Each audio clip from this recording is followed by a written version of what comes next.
Good morning, live stream. It is 5:09 a.m. PST here in Phoenix, Arizona. I'm not here live, man. Looking at my XAUUSD chart. I'm gonna start with some analysis, but in this live call, we're gonna be looking to execute live positions in the market. Gold XAUUSD has been very interesting over the last week or so. Broke through our daily high that was set, I believe. Oh shoot, I'd have to look again, but a couple months ago, broke the daily high earlier this week, and yeah, now we're sitting in a very neutral position, just waiting for a longer short setup to capitalize on. Like the title indicates, of course, we're looking for max profits. And looking to execute on these positions in a timely way. So bear with me as I get myself set up here, as I get myself comfy, and we'll have a great 2.5 hour trading session ahead of us.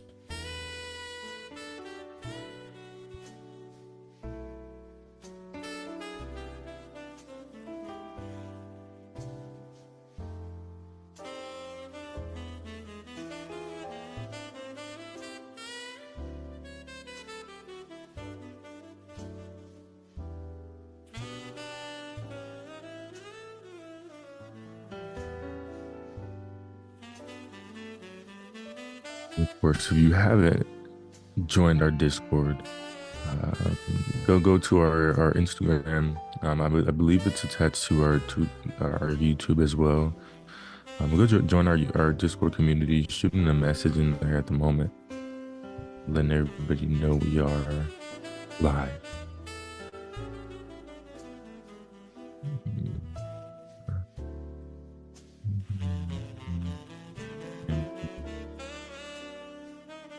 Money Sniper. We are live. Yeah, the Discord community is a really good way just to engage with us.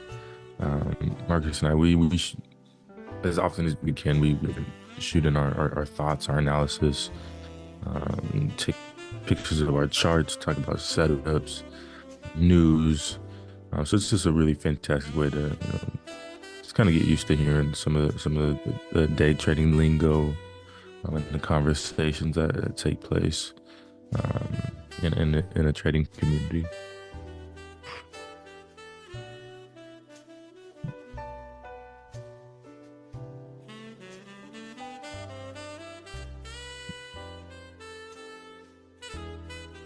Now I'll get into this more about, man, I really want this dollar to get into play here. Get into play, get up towards 104. I'd love it to get to this level here. Here, I'll do a little guy for you. A 104. That's where I want this dollar to get. That's where I want this dollar to get today. The dollar gets here, that means we're shorting. We're selling off on XAUUSD. That's the premeditated intention. Of course, the market likely makes us pivot and reframe our thinking, but sitting here, at the beginning of this trading session, beginning of this call, that's what I'm kind of projecting. And of course, I'll get into my analysis and why I think that over the course of the next few hours.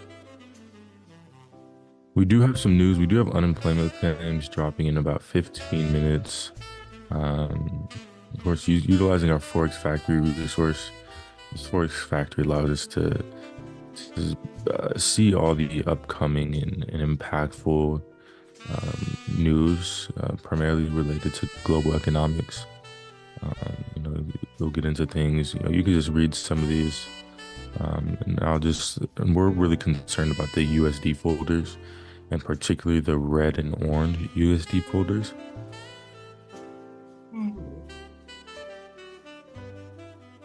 And so all this is just big news that in terms of real estate, inflation, interest rates, FOMC members speaking, the Fed, Just all things that go into global economics, all the major things. Um, this Forex Factory resource will be our guide into knowing when those impactful events and moments are happening. So today we do in fact have a red and orange USD folder at 5:30, and that's it. We have some yellow folders towards the end of the call, 7:30. But again, not too concerned about the yellow folders making a significant impact in the market, at least right away.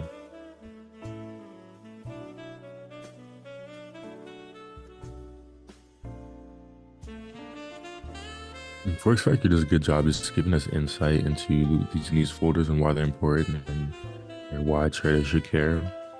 So unemployment claims, this is one we see quite often, and one that's here. Let me just read. So this is the nation's earliest economic data. The market impact fluctuates from week to week. There tends to be more focus on the release when traders need to diagnose recent developments or when the reading is at extremes. Why should traders care? Although it's generally viewed as a lagging indicator, the number of unemployed people is an important signal of overall economic health because consumer spending is highly correlated with labor market conditions. Unemployment is also a major consideration for those steering the country's monetary policy. So you can see, just some of the hot words in there: unemployment, economic health, labor market conditions, and you can quickly recognize just the importance of this news folder, just off its little descriptions here.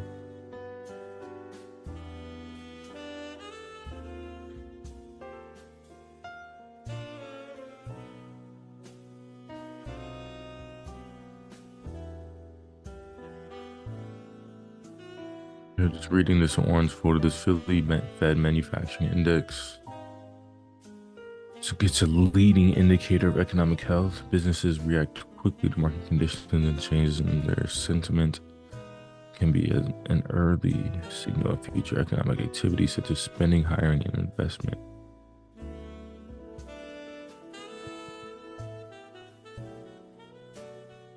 Yeah, me myself, I'm a really made a commitment to is really understanding global economics, really understanding these news folders that come in. So if you see me taking some prolonged time sitting on these news folders, that's what I'm doing. Just gathering information, trying to read carefully, tie things together.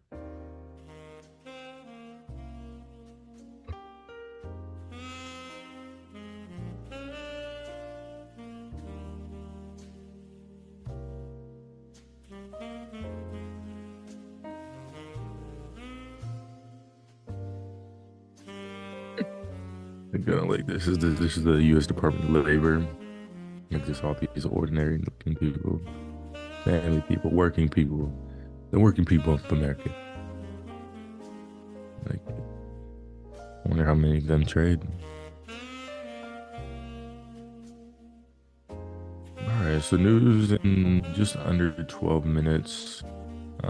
That'll definitely give us some sort of dramatic uh, event, some dramatic effect in the market. But we'll see that here in a couple of minutes.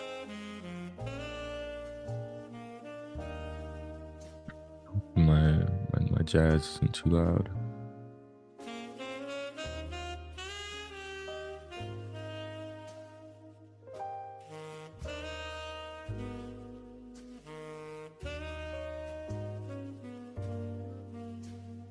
Oh, I'm gonna be trading on my live account for the first time today, actually.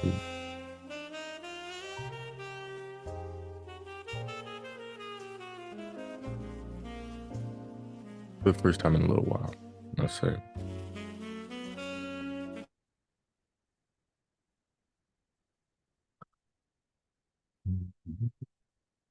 Mm.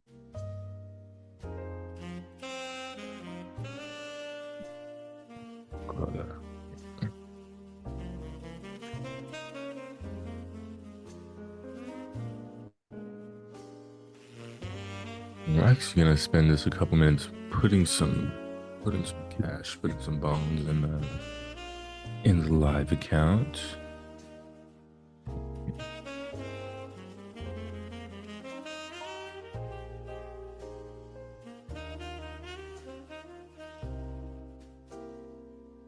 Don't you just love two-factor authentication?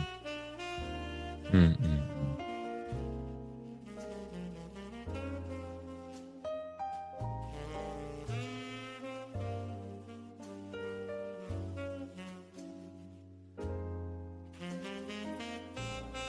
And so full transparency, and this is not a recommendation. This is not, of course, none of the stuff that I say, that Marcus and I say on these calls is financial advice. However, I use my broker is KOT4X. I'm looking to potentially, we'll make a move over to interactive brokers here over the next couple months, but utilizing KOT Forex, Kings of Transparency Forex, um, to put my money into the market. I haven't had any issues. I've traded on their accounts for a little while, the better part of 5-6 months, and I've been trading on live accounts. Decent spread, no issues moving the money in and out, so can't complain.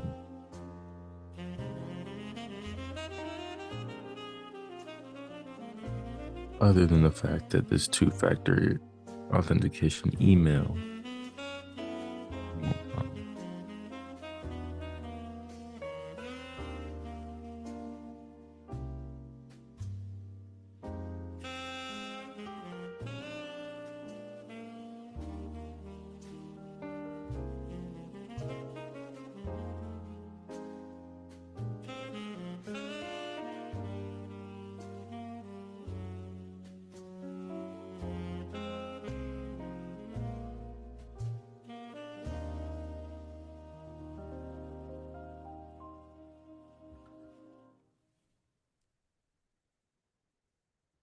goodness, come on.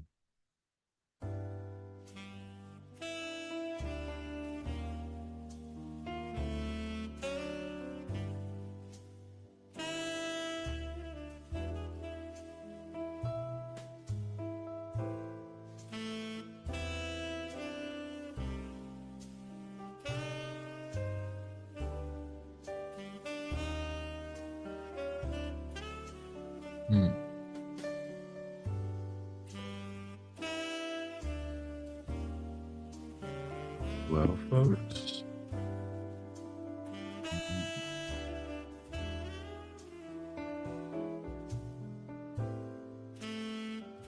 price looking price. So gold, as I'm waiting for this authentication to come through, gold's sitting at about 24.66.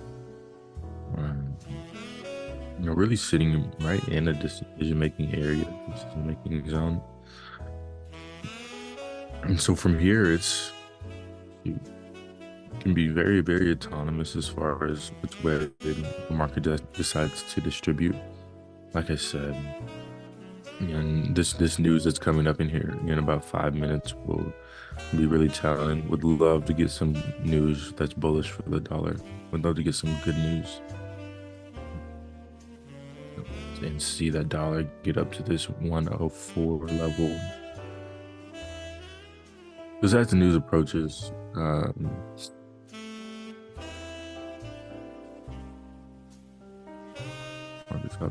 the news approaches, we'll look and pay attention to some sort of dramatic event, some sort of dramatic candlestick, and here referencing why the importance of why we hold the orange and the red USD folders particularly important. It should be very, very evident why. just based on the history of the unemployment claims.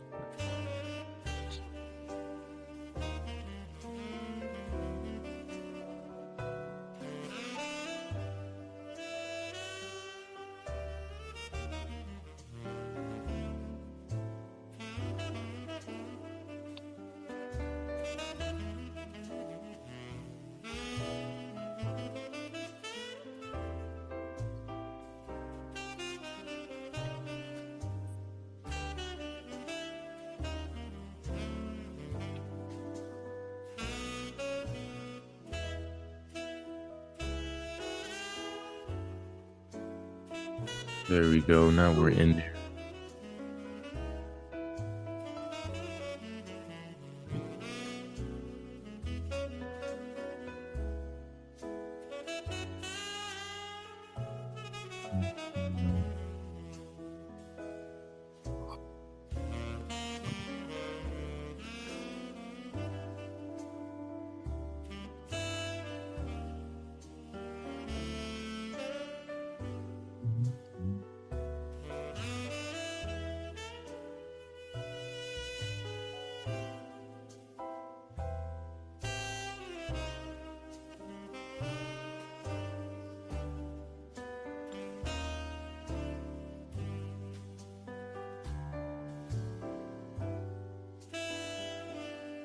The Authenticator app.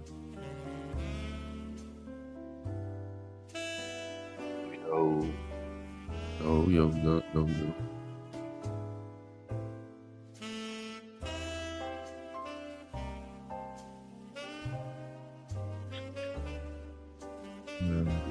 see if we get some movement from this unemployment claims folder this morning. Gotta see some bullish news, man. Yeah, bullish would be nice.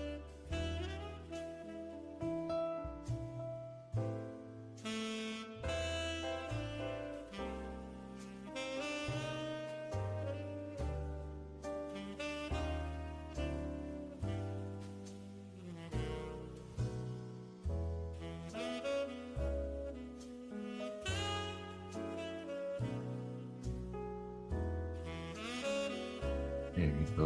Looking to just get some bread into the live, some more bread into the live real quick. As this news gets in there. Probably turn the music down just a little bit. Nice.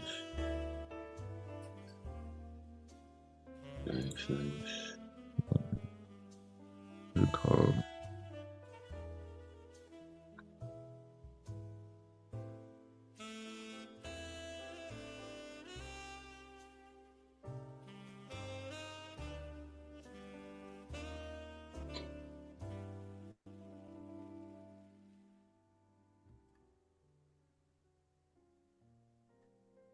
What I like here.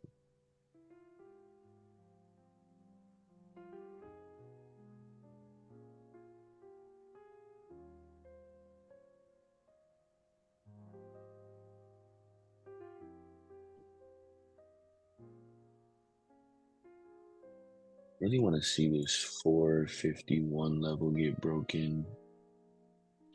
2451. If gold decides to go bearish, if we can break that level, we'll be in good position. Yes. Yeah. Right there with you, man. Right there with you. I think if we can break that level, we'll fall to the sky in a sense. Get down to 2443, 2435.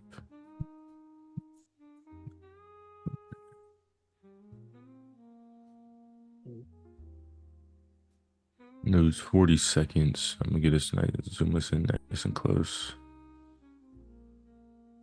Relatively, so we can see this move take place.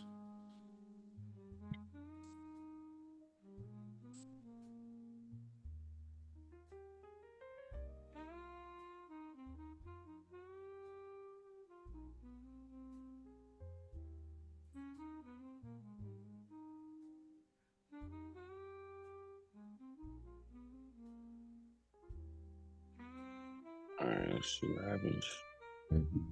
Let's see what happens. Shit.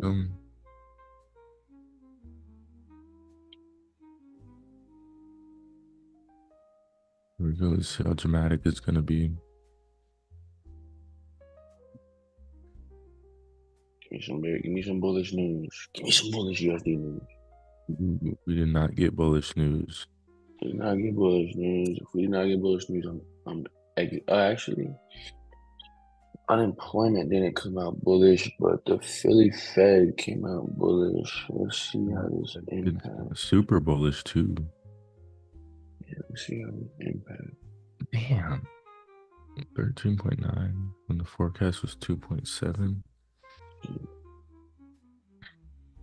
I see that volume come in on the dollar. That's what I want to see. I want to see that volume come in on the dollar.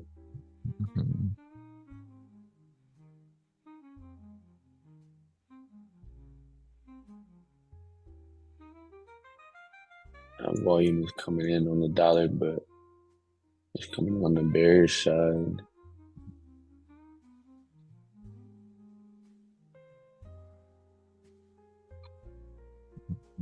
Yeah, two holders fighting against each other, if you will, here.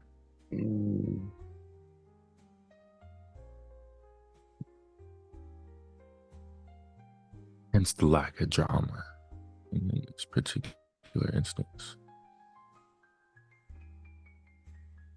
Dude, why won't my freaking Yahoo will not accept emails? I swear.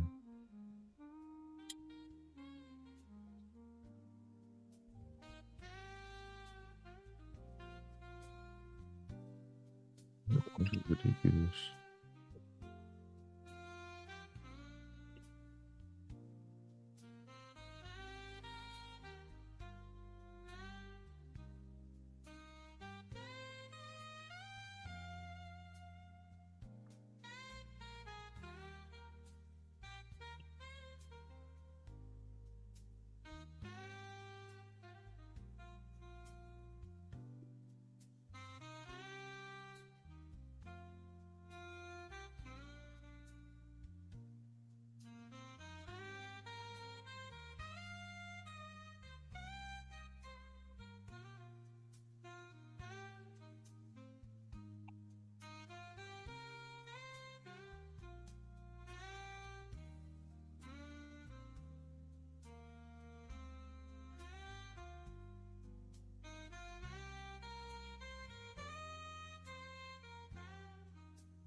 Miami.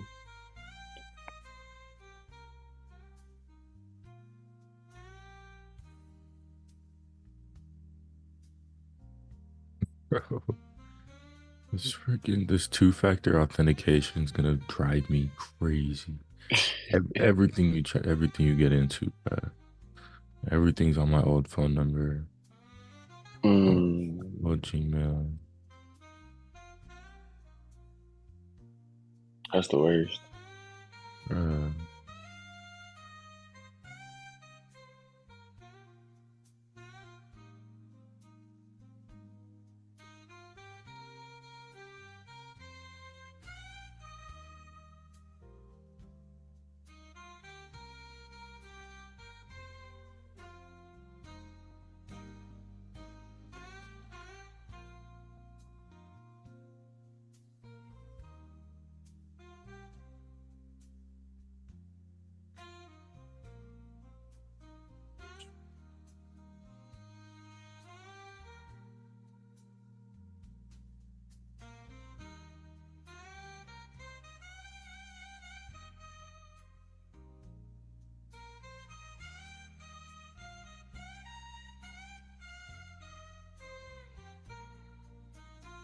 Yeah, not much yet. Not much movement yet.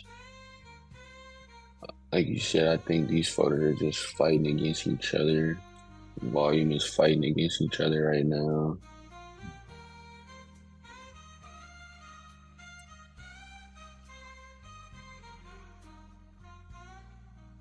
just take a card.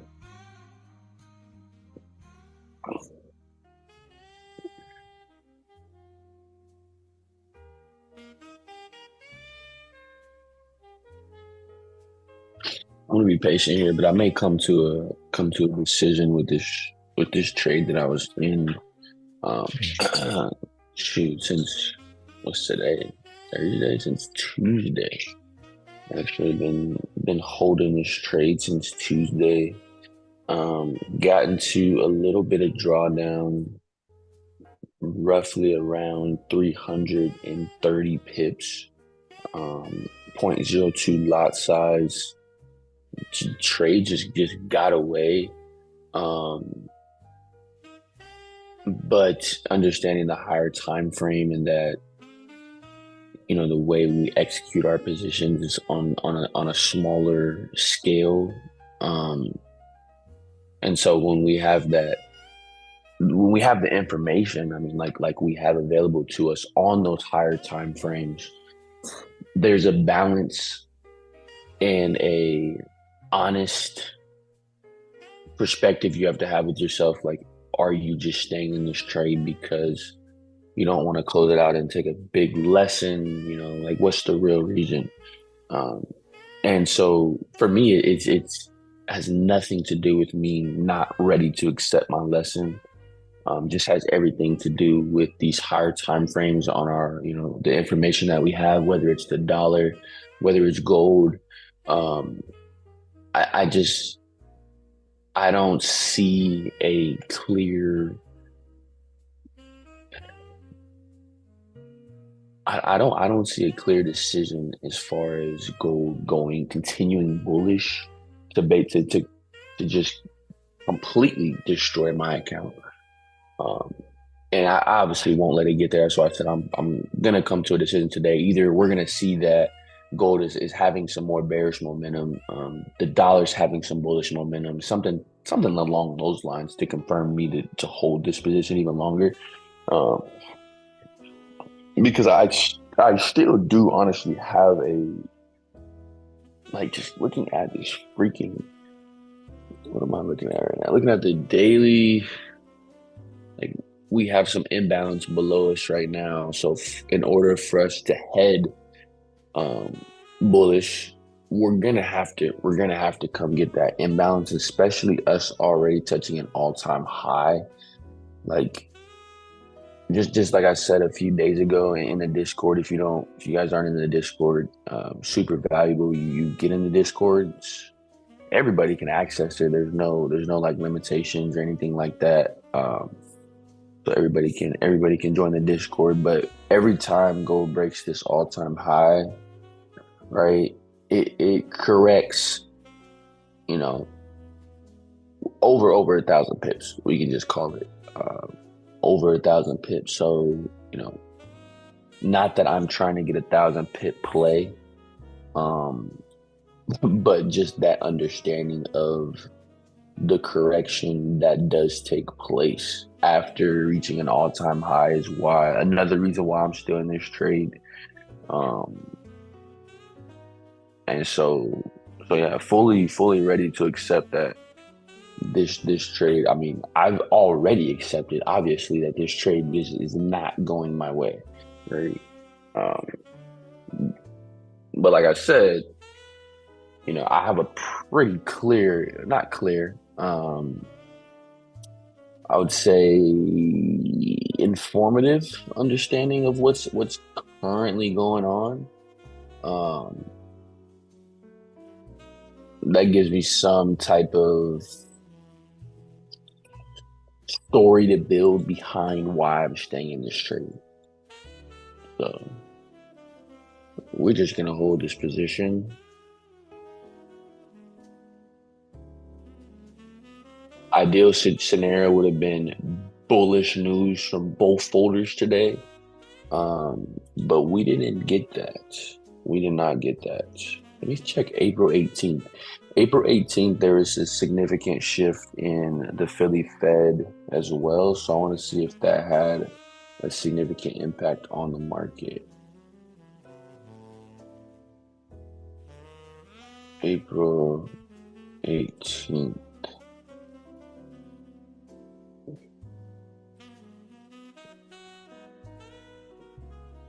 It did happen at a key weekly level.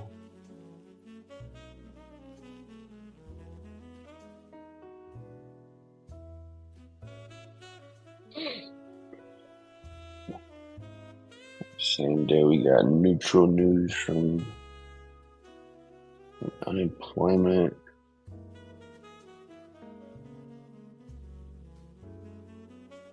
Philly Fed. And 13.9 number is a big number in some respect to what it usually is. Yeah, and that is the type of stuff I kind of want to get into as well, because just going to look at April 18th when it was 15.5, just that significant change there. I didn't see that impact price much, like really at all. That, like, let me see, April 18th.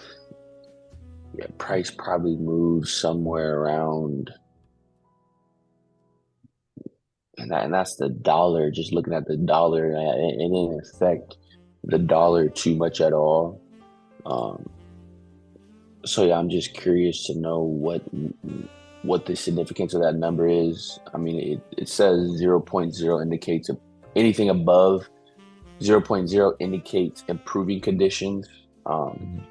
So it's like, but that's like a significant number. I wonder, how does it get so significant?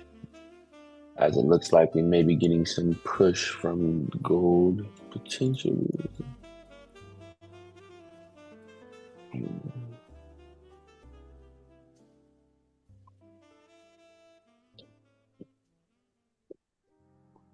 no more news. I guess two yellow folders just after 7:30.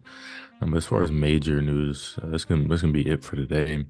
And really for the rest of the week, FOMC member Williams is speaking at 7:40 tomorrow. But outside that, that's gonna be the impactful news week. Yeah, that's honestly not a bad thing. I kind of like the sound of that. Gives me more confidence on this trade getting where I want.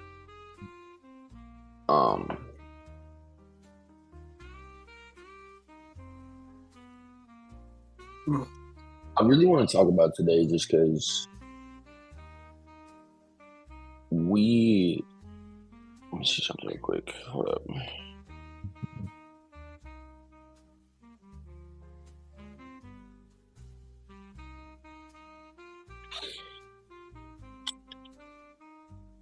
I feel like me and you are very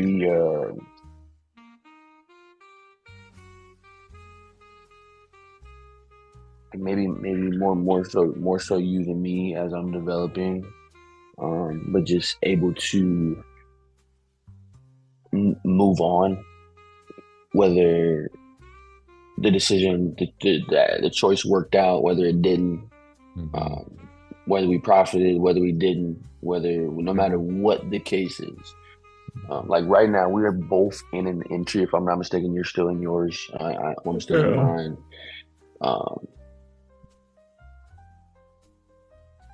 But as far as not allowing any particular trade, whether it is successful, whether it's unsuccessful, and right now, obviously, we can say the current condition of this trade is quote unquote unsuccessful because it's in drawdown. But then if it goes into profit, then it's quote unquote successfully, right? You know what I'm saying? So today I really want to just focus and talk a little bit about just being able to move on. It's like the moment that we realized our position wasn't going in the direction that we wanted it to at that time. I completely left all emotions at, at that moment. Like when the moment I Mhm. realized this trade wasn't going my way, I'm like, all right, whatever. Like this is trading. This is the process. That trade, I even upped my lot size. Like so many little, just little things in there. Mhm. But Mhm. still getting on this morning, still analyzing the chart, still still trading, right? We're not sitting looking at our phone like, damn, when is it gonna go into profit? Is it gonna go into break even? Yeah. Um, so just talk a little bit about your current state of mind and where you're at right now. Mhm. Yeah, and I think it definitely takes time and experience to develop to the point where the emotions of a trade don't impact your ability to continue to learn and continue to observe the market and continue to um, you know, execute trades. I hesitate saying that because we don't want to get ourselves in too much trouble. We don't want to have too much skin in the game, too much of our capital at risk at any given time. Um, but our lot size, and this is part of it. Our lot sizes, mine was dynamic. Yes, I upped it just slightly, but still, even you know, 250 pips, 300 pips of drawdown, whatever it is. Um, it's still, and maybe my account size being on the smaller side at the moment, maybe that plays a factor. Um, but I'm still okay being in that drawdown. Um, and I frame it in the light of just growth and in the journey. And I know the market's going to go against us very frequently, and that's just something we have to get comfortable with. We have to get comfortable with our accounts being in drawdown. Mm. We have to get comfortable with managing trades that go against us. Because if you just think of it practically, right? If you jump up and exit every trade that you think goes against you, you'll exit a lot of your trades that will end up being in profit. That's Mm. just that's just how it works, man. So I look, and maybe this is the my best way to frame it. I don't look at I don't look at these trades as like they have a deadline, because they don't have a deadline. I mean, unless it wipes out your whole account, that's a deadline for sure. But of course, we're managing it, and we're looking at it and taking care of it. But I look at these trades as things that can literally just be going on forever. Um, and obviously I don't want that, but I say that because I don't look at these trades as something that at the end of the day, this trade has to be exited, or at the end of the week, this Mm. trade has to be exited. No, let's utilize our analysis. Let's think about this. Let's process this. So in this situation here, and you referenced it, Marcus. We broke daily high. Now we're sitting at the level of the previous daily high. Or no, I don't know why I keep saying daily high, all-time high, not just the daily high. Now we're sitting at the previous all-time high. The new one was set a couple of days ago, um, a couple of trade days ago. Uh, but anytime we break that all-time high, it's just a matter of time before we'll get 400, 500 to 1,000 pips of retracement down to fill the imbalance that was created from the big move that got us into our all-time high area. Mm. Um, and so because of that, because of the dollar and its potential to get up to this 104 area and fill this imbalance, that's another factor in my decision making. It's a lot of imbalance down the dollar to get filled up on the bullish side, which makes me confident in the short position here in XAUUSD. Um, you know, Yeah, I did try and I want to hear your thoughts and articulation on the whole concept as well.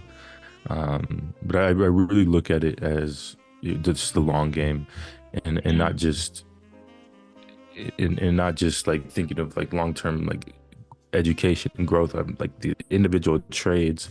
Yeah, I'll call us day traders. I think we're pretty dynamic in the way we execute.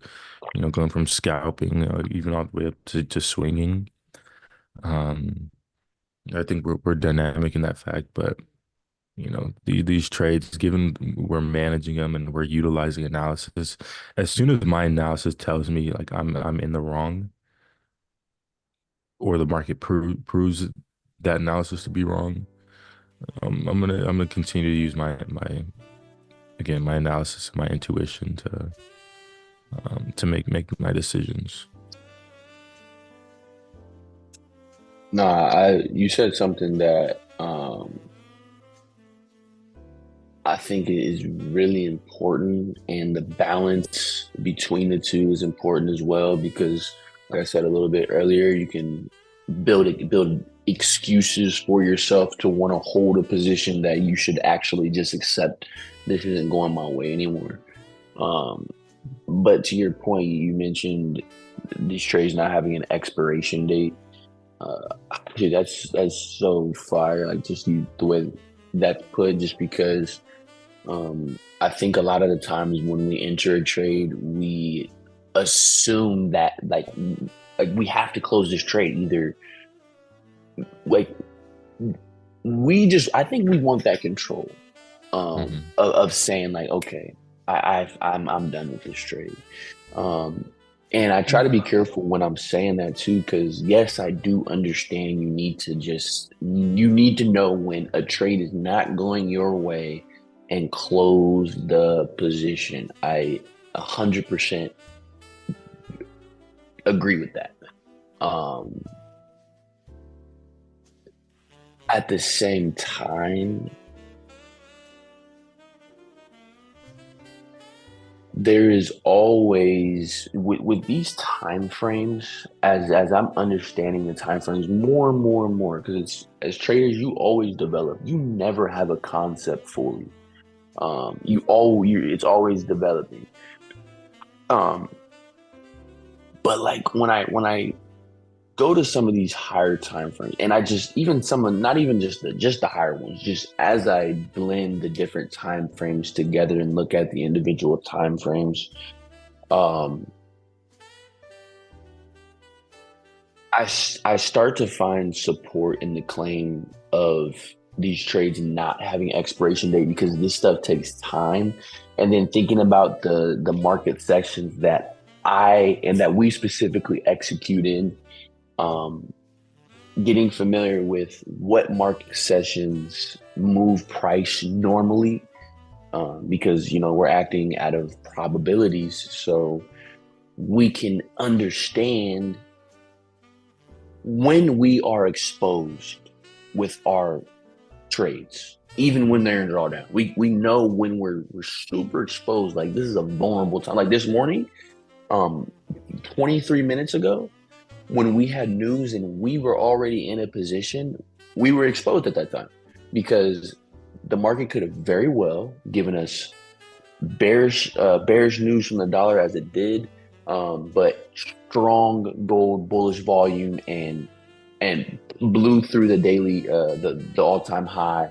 And this, like, we could be viewing our current position a little bit differently, but um, that exposure has since kind of filtered out just because we're a little bit further outside of news. But the reason that what I'm thinking about as I'm saying that is simply the New York session is when we're most exposed with our trade. So that's when I'm kind of doing most of my analyzing. Um, I'm analyzing the news. I'm analyzing the dollar. I'm analyzing where I'm at on a big picture scale. And this is not just this entry. I'm just talking about anytime I enter a trade, and I don't take my exit confirmation and I don't accept the lesson for some reason. Um, So for me, it's like you said. I mean, you said it in in a short term, just understanding the long game, because that's what our higher time frames are, is the long Mhm. game. Um, and I was listening to, I saw something really good the other day, but on every time frame, right? It's either trending or ranging. Like on the lower time frame when it's consolidating, right? When it's or ranging, which would be called. On a higher time frame, it's trending. And then on a higher time frame than that one it's trending on, it's ranging. And then on a time frame higher than that, it's trending.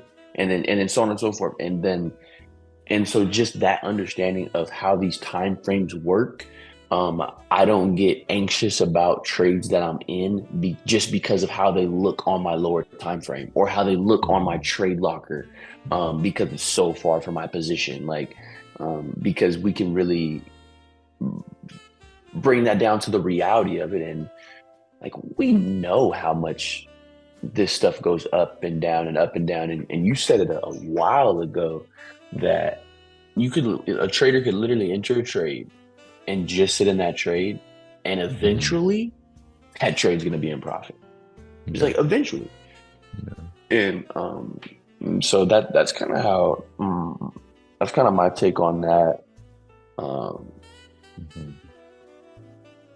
utilizing the skills too, man. It's like you said, risk management, that is genuinely a skill, 100%. that you have to be able to have. And like you said, we scaled up on these entries here. But even with us scaling up, it didn't destroy our account. Mhm. And like we're still able to sit in this trade and manage it. And then even if we lose this trade, we still are in the game. We're still in the game. We can still trade. We still got money in our account, right? Nothing. Did we lose a significant amount? Yeah. If I took this L right now, it'd probably be like, what would it be, like 25% of my account? Mhm. Uh, so yeah, roughly around 20% of my account, my $300 account, right? So, but even with that, Mhm. doesn't blow our account. We can still trade, and then we can go from there. So that's just kind of my take on it. As I'm thinking about it more and more.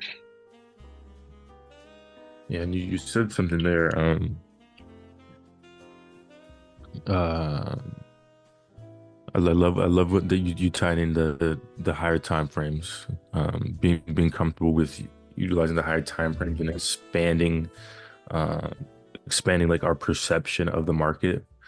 I feel like especially looking at the lower time frames, you can just get and we say this, you get caught up in the enthusiasm of the market. Um,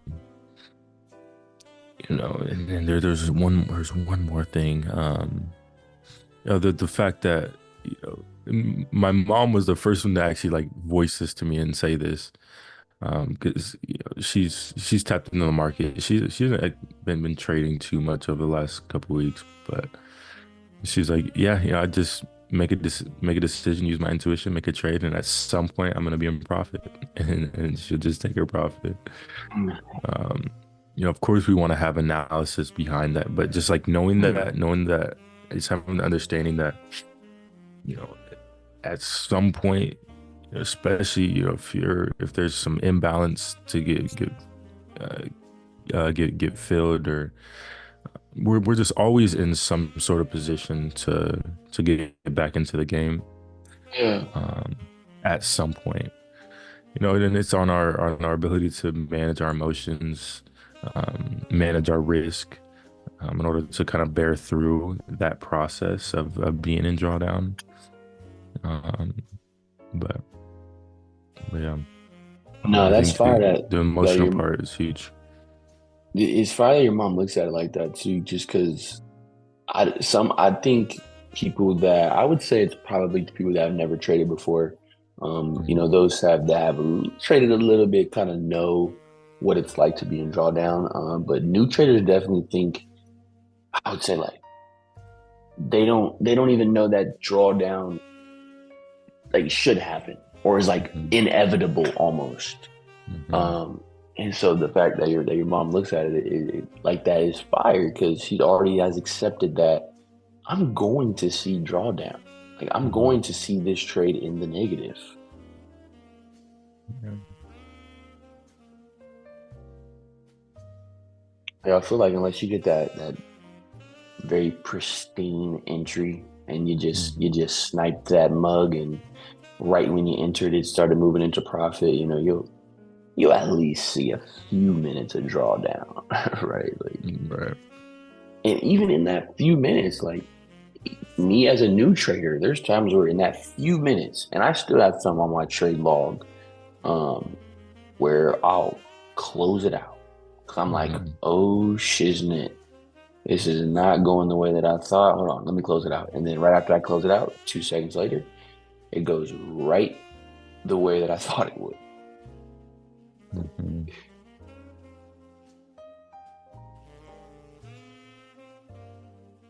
Yeah, man, trading it's a fun game, man. It's a fun game, and this is what I wanted to say a second ago. Right, we're over the course of a year, right? And just historically thinking of any and every investment option ever, no no tool, no edge is going to give you 3-5% returns every day for an entire year. It's just not going to work like that. Um, of course, our at least the way I kind of look at it and approach is, that 3%, 3 to 5% a day over the course of 261. Um, with our edge, yeah, we're going to be someplace very, very. We're gonna be very happy with where we're at. But you look at in any professional trader, any other trading instrument, they're doing, let's call it anywhere between 12%, which is the S&P 500 yearly return, to let's say 50%. Over the course of that time, like, there's inevitably countless losses on all of those accounts. With 12% to 50% in a year over 365 days. So I think just understand, like, losing trades and losing positions, and having the market go against you, like, that's just something that you do. Like, that's just a part of it. Having to deal with that is a part of it. Taking the losses is a part of it. Being in drawdown is a part of it. And it's on us to calculate our risk, and utilize the best resources possible to make informed decisions, on the outset. Yeah, man, the being in drawdown aspect, like, just have to get comfortable with that, because it's gonna happen probably more than we'd like it to, if we're Absolutely. being quite honest.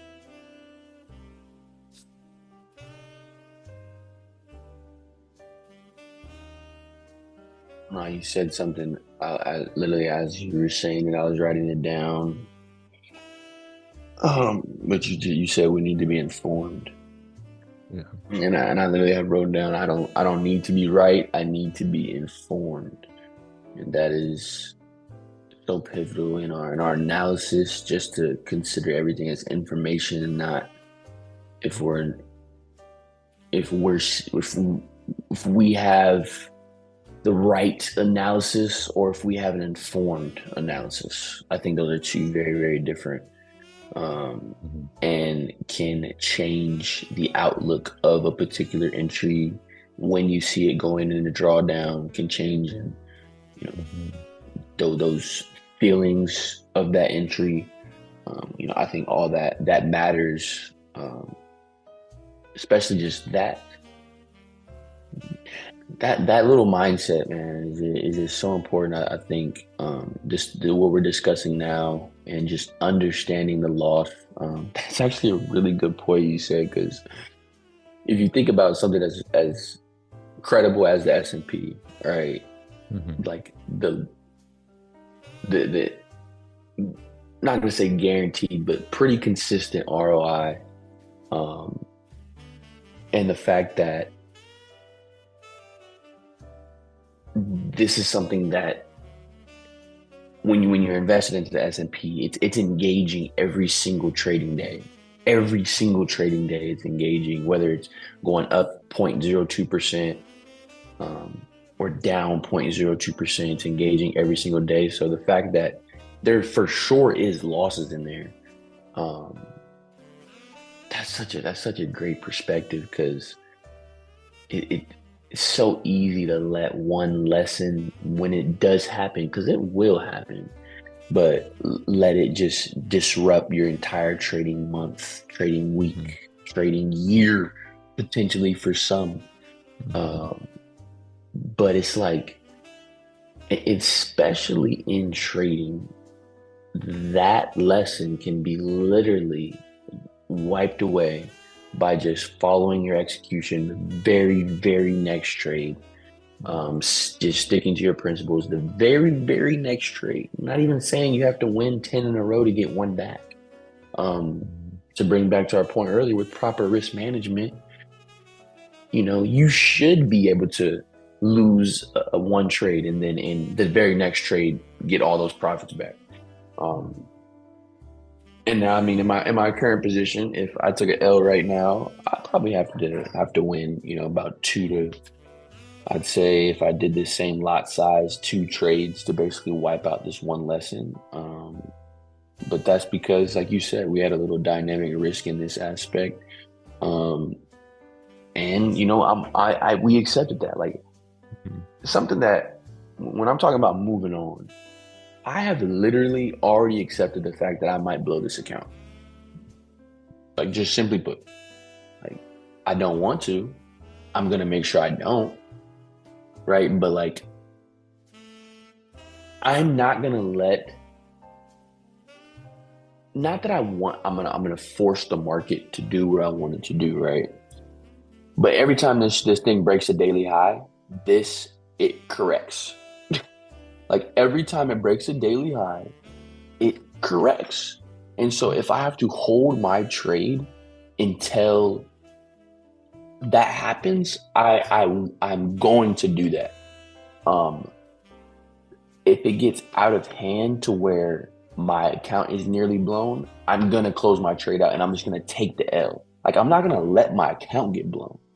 But to bring back to why this conversation started, uh, being a trader and understanding how to move the freak on, like, I have already thought about when I can deposit more money. Like, I've already thought about when I can forget win a trade. When can I deposit $70 to wipe out this lesson and bring my Mhm. account size back to what I wanted at, right? And like, because that's what we have the power to do, right? It's like, I spend freaking $30 on energy drinks a week just going to Mhm. the gym. All right, I just won't drink energy drinks that week, and I'll just Mhm. go put that same money back into, it's so I think we get so caught up in lessons, and just because of the aspect of, damn, we were wrong, or damn, we lost money, um when it's really, really easy to move. I'm not gonna say easy, I don't want to say that. It takes experience for it to feel easy to move on from lessons, let's say that. um and I'll leave this here. I feel like that translates in everything. So we've all lost in something, didn't get our way in something, whatever it is. It's the same type of thinking, that is required to be able to move on.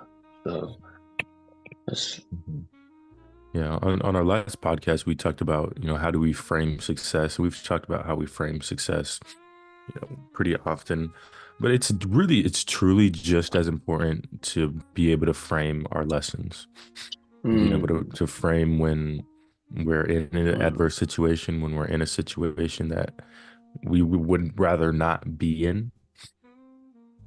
In framing that situation that may seem non-adaptive, but framing it in a way that is adaptive, right?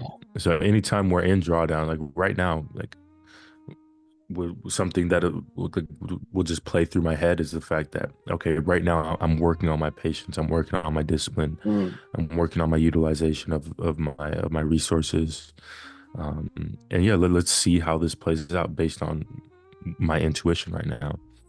Um, and let's work on this patience. Let's work on my emotional control, being in drawdown, having, being 20%, having 20% of my account in drawdown.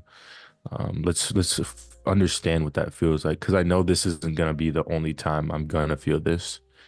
Um, thank you. but framing these situations as adaptive, and like you said, Marcus, it ties into everything, every adverse situation, every L. We gotta do our best to frame it in an adaptive way, um, or else we'll just go through life. We'll go through this journey. We'll go through these experiences, not really learning or gaining much because we Mm, weren't framing it in an adaptive way in the first place. mm, I think the way we frame things is just such a valuable part of being able to get things out of gain knowledge, gain information, and get things out of situations, to make us better people. In this case, better traders. But yeah, let's learn how to frame success and frame our lessons, frame our losses.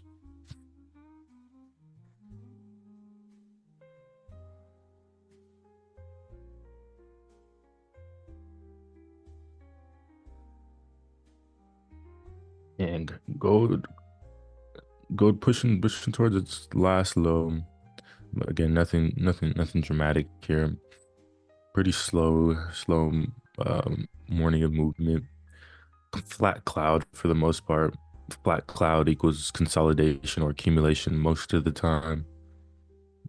So really just kind of consolidating at this previous all-time high level.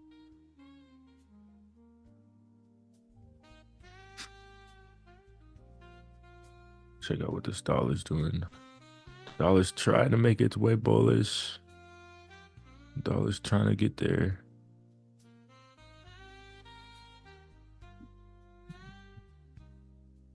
I like this. I really like this. I really like this bullish push from the dollar. Let's see how it gets reflected on XAUUSD. Should see some bearish movement reflected on XAUUSD if the dollar continues bullish.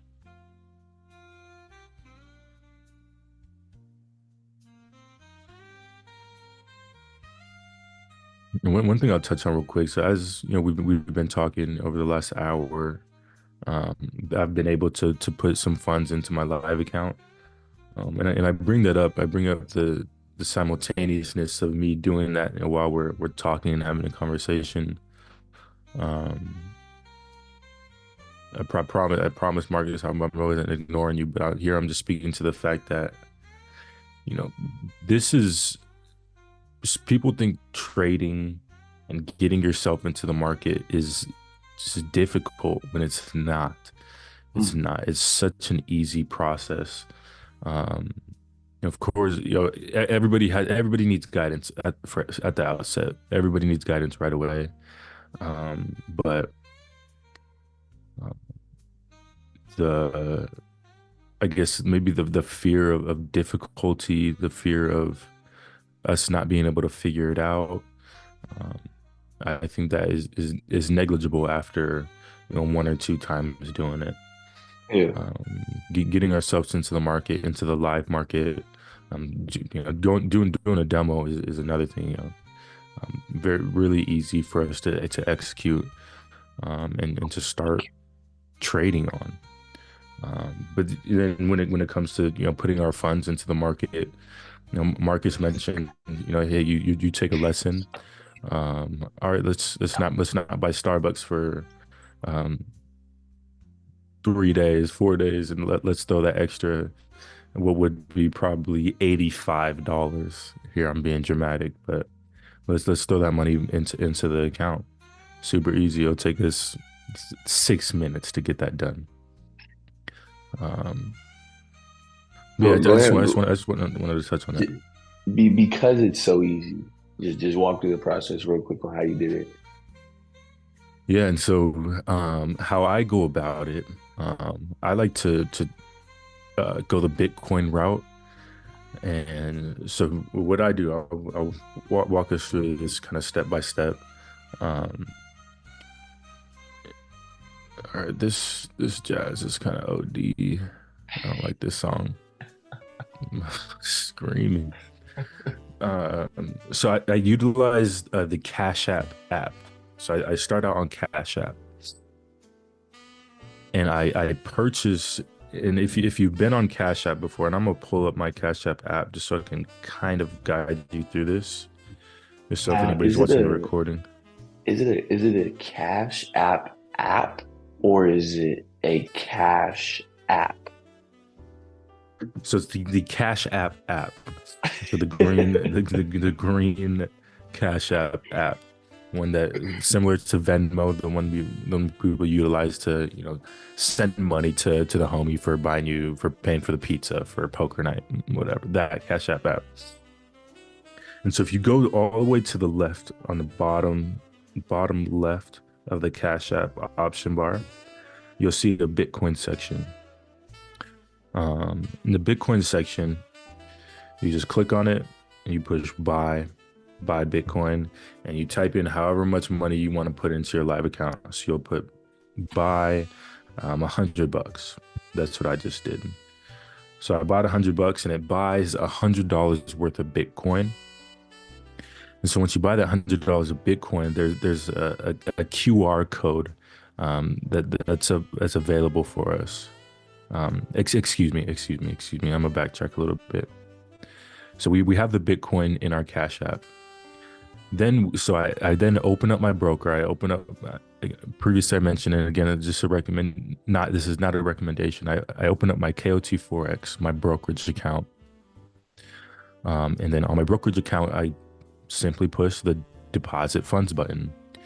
And when I push deposit funds, essentially it opens up a QR code that allows a QR code that has a specific ID to it, a QR code that's attached to my brokerage account. And so I pick my phone back up. I'm still in that Bitcoin section. I push send Bitcoin, and you can push the camera button. The camera will allow you to scan the barcode that's on your broker, and it's done. Literally, you just scan the QR code. You press send, confirm, boop boop. You might have to do a little two-factor, but then it's done. And from that point, your money moves from your Cash app into your brokerage account for you to then trade with it. Essentially, I'll leave it there. Literally, immediately, Yeah, instantly. And I like that you brought that up. Thank you, because that's why I go the Bitcoin route, because it's literally instantaneous. If you try and transfer it straight from your bank account, it's just subject to take a couple days, and I don't want to do that. I like the instantaneous. Like I said, like I over the last hour, and it took me that long. One, because we're engaged in trying to have conversation, and then also because I was fucking with this two-factor authentication for probably 30 minutes of that hour.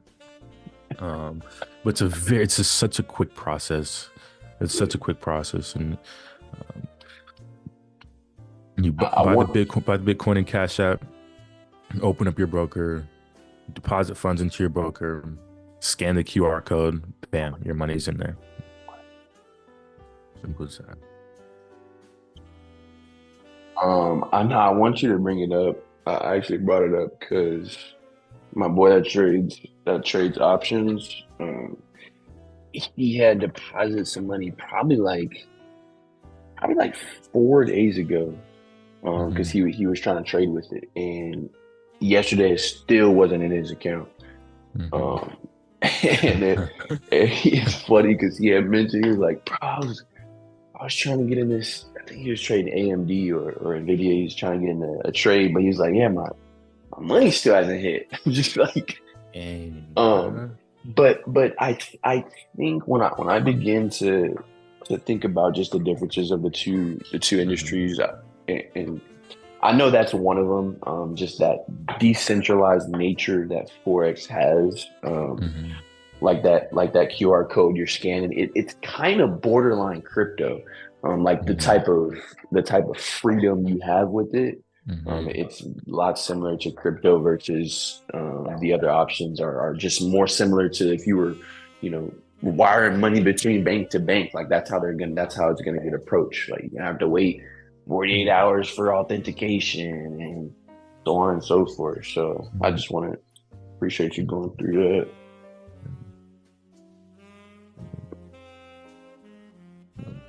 Now I'm gonna run to the restroom real quick. 6:20's on the clock. Um, I just entered a short position on XAUUSD. Seeing this dollar move bullish, getting up towards that 104 level, starting to feel this imbalance here. I like this near imbalance to get filled, which will likely give us some bearish movement on XAUUSD. I'm gonna look to capitalize down to about 24.51 here. Looking for 100. But all right, I'll be right back. I'm gonna hit this back al baño.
Joe, what's going on?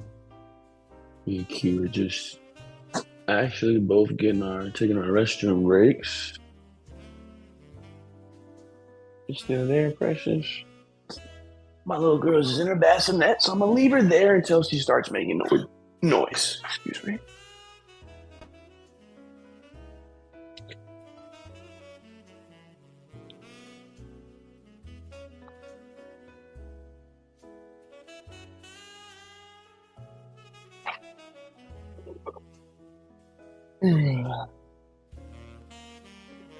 I like where we're at right now. I like where we're at right now. Just thinking about my current position. What you doing? Yeah, can you turn that one on? The one all the way to the right. Yep, yep. Yeah, no, you're all good. You can turn it on. I like it a lot. Let's check Finviz. I've gotten off of Finviz, bro. I I haven't been on know, bro. Finviz, I bro. was thinking about that the other day, and I really do like it, especially if we were able to just catch the initial. Yeah, fuck. I think we should get back to that. Like that initial change and Yeah, seeing that develop. exactly, exactly. Like I wonder what it started the morning out as when it's plus 2-0 right now. Right. Like it could have started the morning out at +8 or +5 or just anything bullish Right. to give us. I really just want to get the premium version as well, which it sucks that everything, literally everything available to us, requires some type of freaking subscription, monthly, yearly. Just there's always something. For sure. Who was it that was talking about TradeStation? Was it who was talking about trade? Was it somebody was talking to us about TradeStation? But I just Yeah. seen it on it looks like I don't know if Finviz sponsors them or if vice versa, but mhm. they actually have a link right on here, which speaks Yeah. to me to just the credibility maybe of this Finviz. So I might have to tap in a little more. For sure. For sure. And Mr. Joe Penny hopped on here with us. Good morning, Joe. Appreciate you joining us this morning. Good to see you on the Zoom. But yeah, I know like the Tory Trades girl, I know she utilizes that trade station. Um yeah, but I know from what I understand, the credibility of it and the diversity of it are what's the word I'm looking for? Are covetable qualities of it, I should say. Uh, trade. Yeah, I'm gonna have to figure out how I can utilize where I can utilize. It's just because when I go to this freaking thing and to get the Finviz Elite, you literally get what do you get more? Let me see actually what you kind of don't get anything. You just really get real time data if I'm being honest. Like some of Mhm. the other stuff I probably wouldn't use email alerts and correlations. Actually, I would like to see how that would be used. Um, but portfolios, tickers, like I don't need all of that. Screens per row, I don't need all that. Exporting API, that actually could come in handy. Finviz is used extensively by professional traders as well as enthusiastic beginners. And listen to this, some companies they have on their profile Mhm. that use it. Mhm. PNB, Paribas, whatever that is, Barclays, which is one of the top 10 most traded banks in all of the world, Forex market players in all of the world, BNY Mellon. But what I'm getting at is actually Barclays, JP Morgan, Bank of America, Wells Fargo, Goldman Sachs, Morgan Stanley, and I don't know how to pronounce it, but I believe it's the Bank of. I'm actually not gonna guess. Germany. D, I don't know how to pronounce it. It starts with a D. Mhm. But damn, bro, I did not know that. That's crazy, actually. They use this, so this is used by institutions. Finviz is used by Interesting. institutions. Interesting. Interesting. Interesting. Very interesting. That is Um, very interesting. So I wonder what time. I know I've always just watched the 5 minute. Um, I wonder what like time frames the most ideal to watch this on. I mean, I guess it depends on what time frame you're executing your trades on, possibly. But is there more value to observing the hour or the day? Actually, never I'm mind. about to say, That's negligible because it doesn't affect the percentage at all. yeah, Yeah, that's interesting. that's crazy. That's dope. It's super dope. That's crazy. Now it's making me even more enticed to want to get that freaking monthly version. I know those institutions got it. Mhm. Mm-mm. It's not about you not knowing how to feed her. It's not what it's about. You're gonna have to get ready for work soon. I mean, school. You gotta brush your teeth. You did?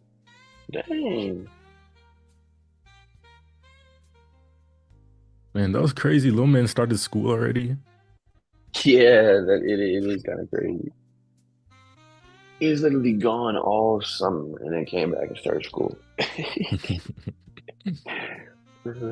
Cheers to the parents, man. That's good execution. I know, No, right? I'm just playing. I'm just playing. I'm No, just you're kidding. 100%. My off days are Monday and Tuesday, so and we just got one of pretty much like a family, another family members living with us for a little bit. So we Mhm. actually got basically two third and fourth graders right now. Nice.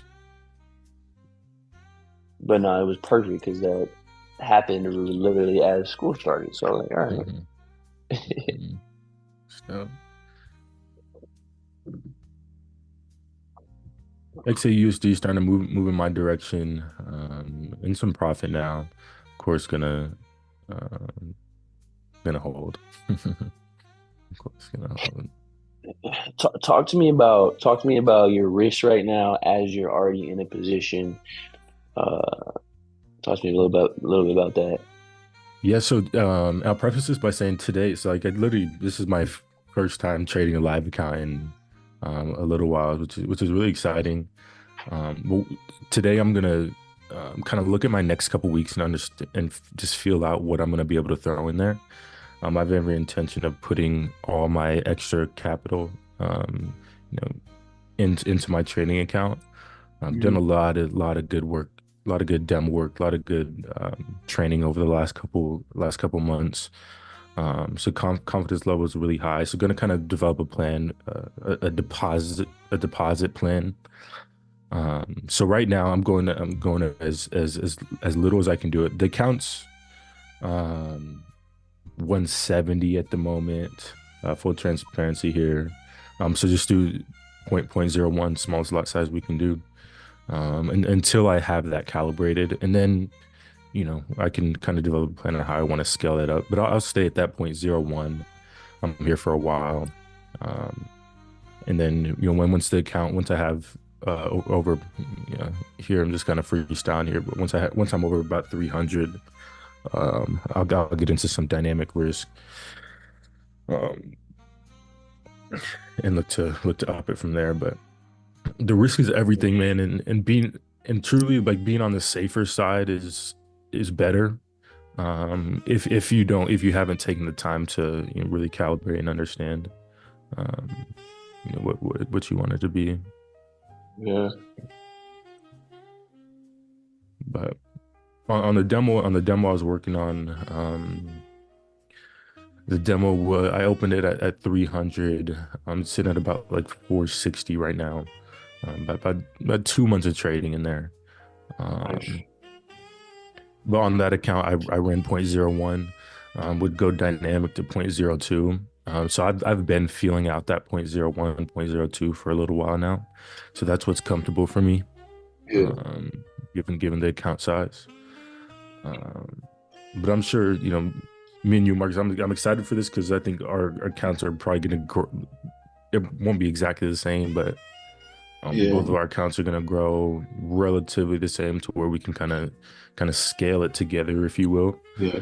Of course, we'll always utilize our own. That doesn't have to be said amongst us, but just to let other people know, always use your own intuition, your own judgment, um, when making your decisions and execute. It's always nice to have somebody with you, but at least feel resolved in yourself and in your decision making. Hmm. Um, but Open yeah, flowers. so gonna over the next couple of weeks gonna um, figure out what I can throw in there. I want to get it to about a grand as soon as possible, and get up to 10 um, through the rest of the year, and then who knows what I'll be able to kind of throw in there as the year progresses. Um, but really treating this live account as uh, like a fluid bank account, if you will. Yes. Having safe risk, but understanding whatever I put in there over time, it will grow. I might take some lessons some days. I might have some bad days, but over time, that money will grow into an amount larger than it is sitting in my Chase account. So that's kind of how I'm approaching this live venture. Super excited. Um, yeah, yeah. My ultimate goal is by fall 25 to have dental school paid for, done in full, paid for in full. Um, and I just kind of want to give light to why that's a real goal for me, and how we're gonna go about attaining that. Sorry if it's loud. I just gotta rinse this bottle real quick. So here, this is our compounddaily.org. It's a compound interest calculator. So let's say, so like I said, I wanna get about $1,000 my own cash in there. Ooh, excuse me. And we like to shoot for, just a number that always rings through my head is 3%. Um, given the risk that I like to trade with, 3% a day is money. That's one trade, maybe two trades in a day. That's what that 3% looks like. And I'll just expand this to a trade year. So 261 days would represent 261 trade days from now, which is a calendar year. So 261 trade days equals 365 actual days. So today is July 18th, 2024. What I'm calculating now is going to represent July 18th, 2025, at least the final number. And I'm gonna set it. I'm not gonna take any money out until my goal is achieved. Um, Daily reinvestment rate will be 100% in that case. Start date today. Let's calculate, see what this looks like. I mean, not include weekends. Good call. Will not include weekends. Right, I have that right. $1,000. Yeah. I had to double check. Even me, like understanding how this works. Like I looked at the number, I'm like, damn, I put an extra zero on there? What the fuck's going on? But no, man, look, just we could just let that sit there for a sec. 3%, bro. 3% on 1,000. over 261 trade days, so 365 days. Um, I'm no mathematician, but looking at 2.2 million, 2.2 plus. Um, but just see how this develops and just kind of track this with me, because it it truly is. How do I want to say this? Like, this is the long game on paper. I don't know. This is the long game on paper. So day one, that 30% on $1,030. All right. Next day is 30.9, $30.90. Like, that's only 90 cents. But the next day, 31.83, 32.78. And it just grows, it grows, it grows, it grows. Even the first 30 days, you've done well. You're about 2,400 after 30 trade days. Um, this is nice. So the end there would be so five times So growing your 4. account literally 100% in Mhm. 30 trading days off of 3% Yeah. per day. Yep. Yep. Like Yep. Yep. Yep. Yep. Yep. Yep. So that's as so we crazy. just track this down, man, you just see it. You see it grow. You see it compound. And what you were making, $30 a day. Now at day 100, you're making 560 a day. It's just speaking to just understanding the long game, and just understanding how compounding works, how these numbers grow. Like, having that And frame of mind is huge. and you're doing this to reach a goal, right? But we can even use it in the light of, like you said a second ago, using this as basically your live bank account, Mm-hmm. right? So let's say you grow that, you're on today, 100, right? And now every trading Monday, you're gonna take out 3% or 10% or whatever the case may be. Mm-hmm. But now you're actually paying yourself, and you're not really working into your account at all, because you're still looking at it in the 3%. Um, and but that's just I love this compound interest calculator. It definitely always puts it in a great perspective for me if I ever veer away. Mm-hmm. Mm-hmm. Yeah, bro. 'Cause it's around this 133. That's the number I'm looking for. I'm looking for 500 grand. Put away down at school, tuck it away. That would be 50 right there. What Oh, you excuse going? me, excuse me, excuse me, excuse me. So 100 Mm-mm. days later, two 11, You have plenty of time though, okay? Don't feel like you guys gotta rush. two 211. 11. Um, that'll put me where I need to be. So, dude, I try not to be dramatic about this, honestly, but that is crazy, bro. Like, that is really crazy. And that's why I will never quit, bro. I will literally never quit because 3% a day, no matter, and that's starting with $1,000, but let's say half of that, right? We could only start with 500. Uh-huh. Now in 211 trading days, we made 250,000 off of $500, Right. Let's see. It's $100 or instead of try 100,000. even 100. Like, you turn $100 into 200K in 1 year, Mm-hmm. and you're not getting 3% a day, starting out with $3 and being able to see that and feel like it's growing. Long game, long Long game. game. Long By day game. two, what were we making the very first day? Was it $3. three Three dollars a dollars day to to doing making 6,500. 6,500 a day? Now, of course, you'll have losses, guys. Yes, you will have losses.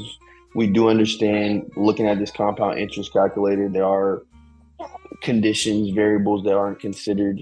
Um, but and I feel like me and UQ, we're able to put things into perspective, Mhm. into their relative perspectives just based on, what's condition and situation. So, we're not looking at this and thinking we're going to go 100% from the field. Mhm. Um, Mhm. but we definitely know we can get 3% a day. Well, yeah, We bro, and definitely know. this is where I'll tie back into, just implementing trading in our daily lives.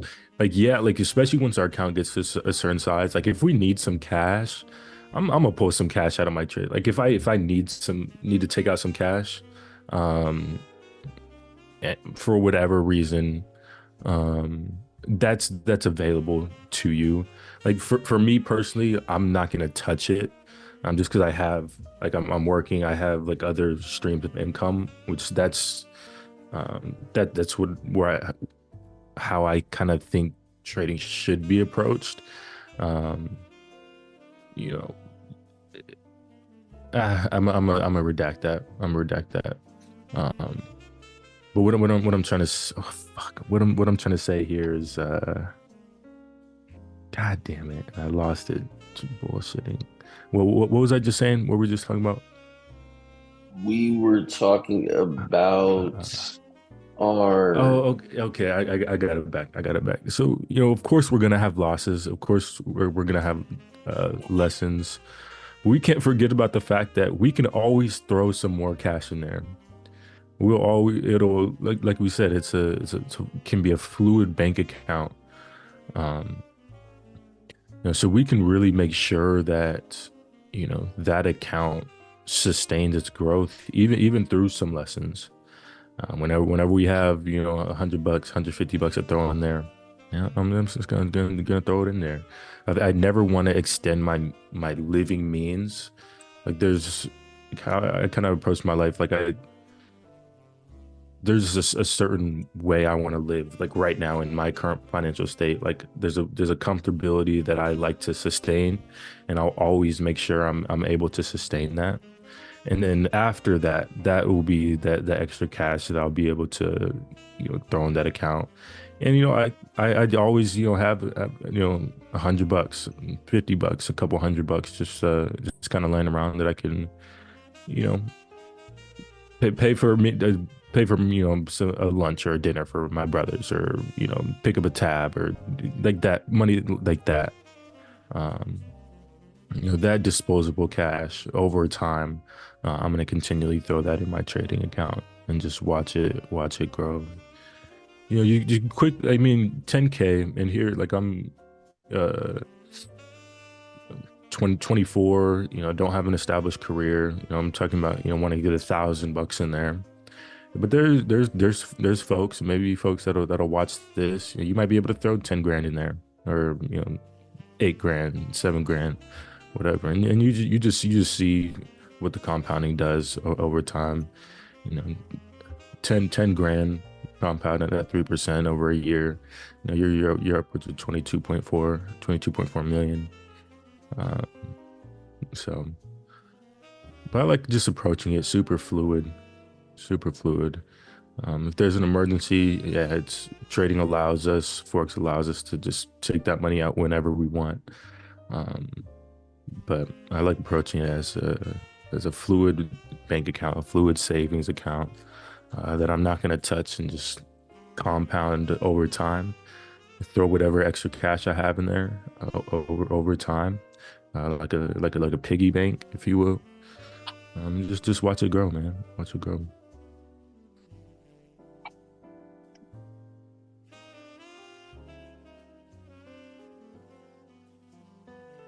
you make a great point too, especially when we're very first starting out trading. When you decide you want to trade, put it in your mind that this is not going to be your primary source of income for at least 5 years. Like, just Facts. realistically, 5 years. Like this isn't going to be your primary, like to where you only could trade and be good. Not because of your profits. That's not necessarily the reason. Um, it's really just because it takes that time for one to be sustainably profitable from every aspect. Um, and then I say that it's more of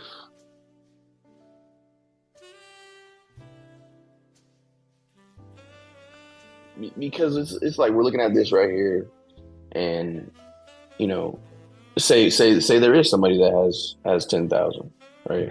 And they're watching this and they're like, I got 10,000. Let me put that in there. Mhm. You're telling me all I need is 3% and I can get 22 million in a year. Okay, so what if I just go for 1%? That means I got what? 22 million with 1%, probably around what 10 million, 8 million a year maybe. About 1.3?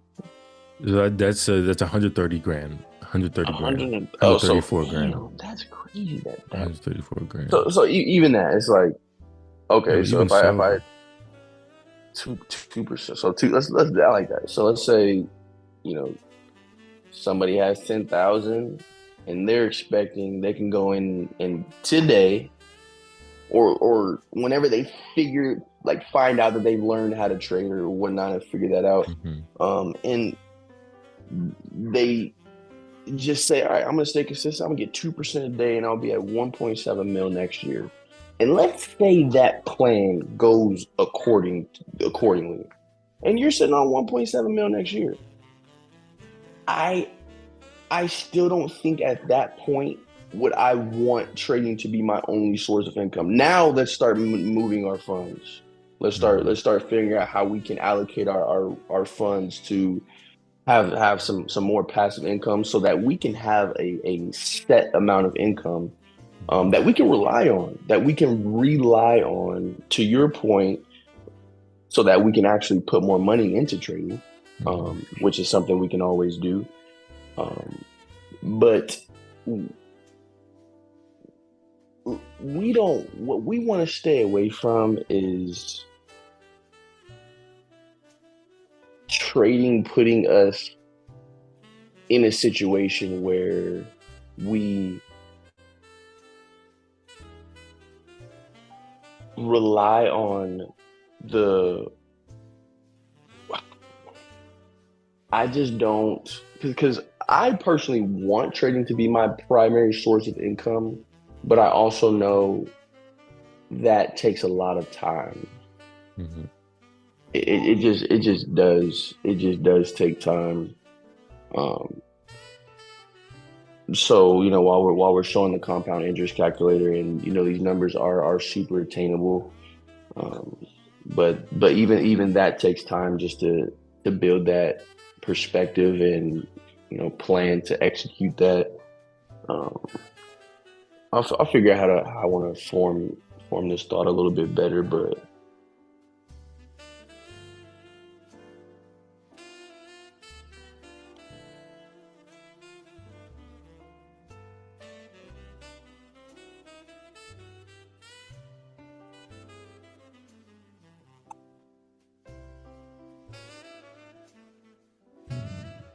yeah, trading is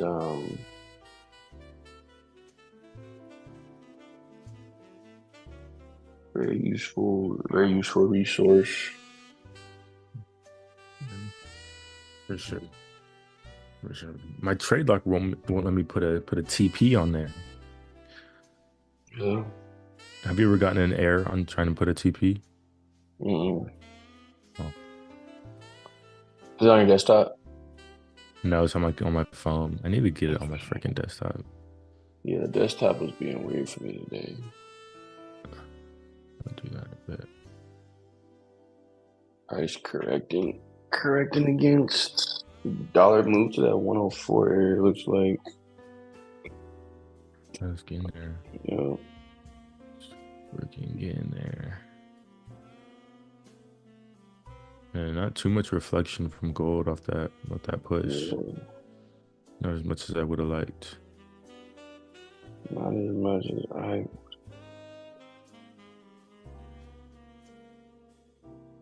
You know.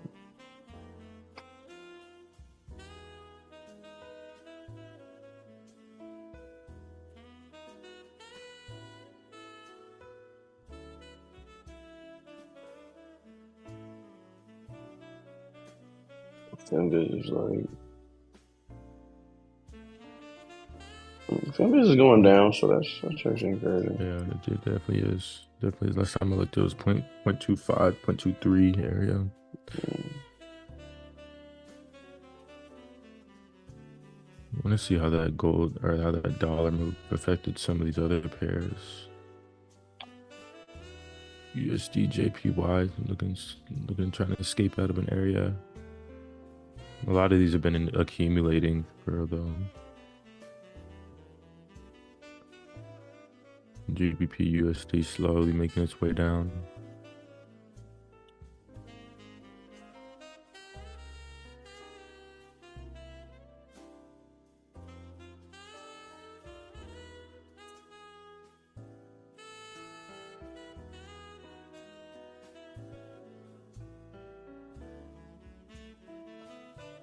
Yeah. I want to keep it down, please.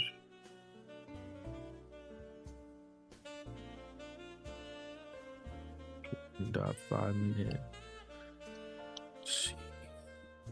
Looks like some volume stepping in on the dollar on gold right now. Let's see if it wants to push through.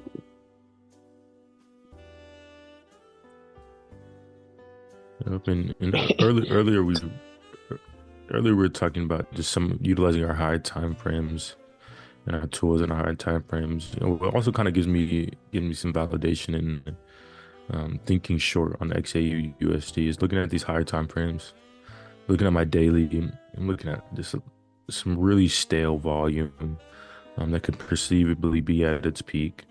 That's gonna look for its red dot here pretty soon. Looking at my Bloom 3, my MACD.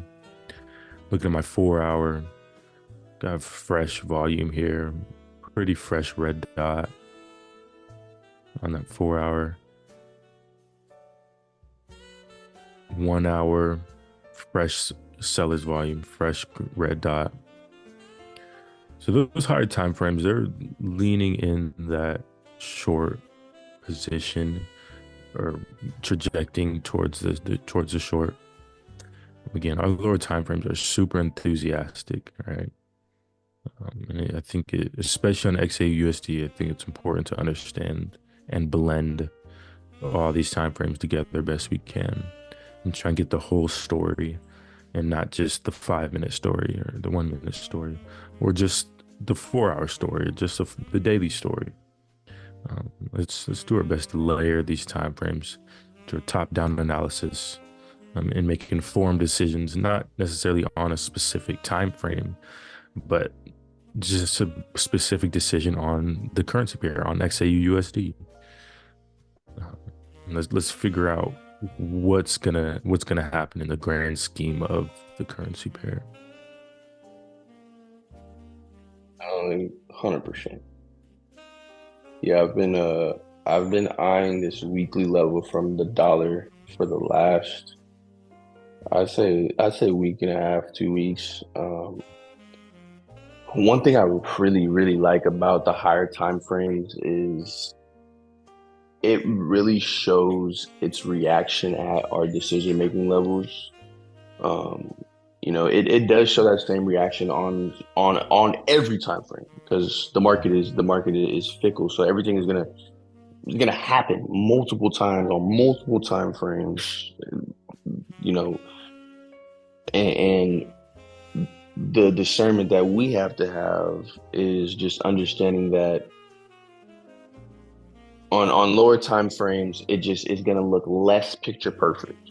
On our higher time frames, that's when I like to see it look picture perfect, especially for my levels and my decision making zones. Now, of course, I'm able to understand that a slight break doesn't change that level is a strong area. But right now, looking at this weekly, the weekly dollar had gotten below my decision making zone probably 2 days ago when we actually reached the all time high of gold. So like the weekly candle, right, got below my weekly zone. But now that same weekly candle that was below that area is actually back above that area because it's the weekly, because it's such a strong it because there's so much price action within that one candle that I can really trust that area if the I don't get a candle close below it. So I know I said a little bit earlier because and this is I was actually going to say this too because I'm getting to the point where I'm sick of being in my trade. Like I'm being honest, I'm tired of being in this damn trade. I just want to get out of it so that I can get in another one. Like I don't. But at the same time, if the dollar, this weekly candle does not close below its weekly level, I'm gonna love my bearish position going into next week. So it's like you said earlier, kind of having that patience and working on, almost forcing yourself to work on those patience. Even though our analysis right now is telling me something, it's possibly something different. Yeah.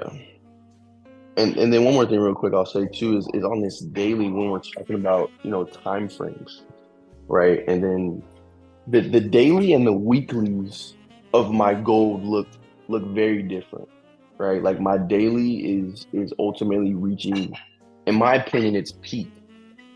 And I say that because on my MACD, right, on our last all-time high, looking at where my MACD level is right now, we're at about the same level on my MACD. Even though it's different on price, we're at about the same level on my MACD. So only two things are going to happen from this point. We're either going to actually continue bullish and continue creating an even higher all-time high, or the same way our price action uses decision-making zones, our MACD is going to respect that last peak, and start to turn around on my daily level from here. This same type of structure is already built up on the dollar as well.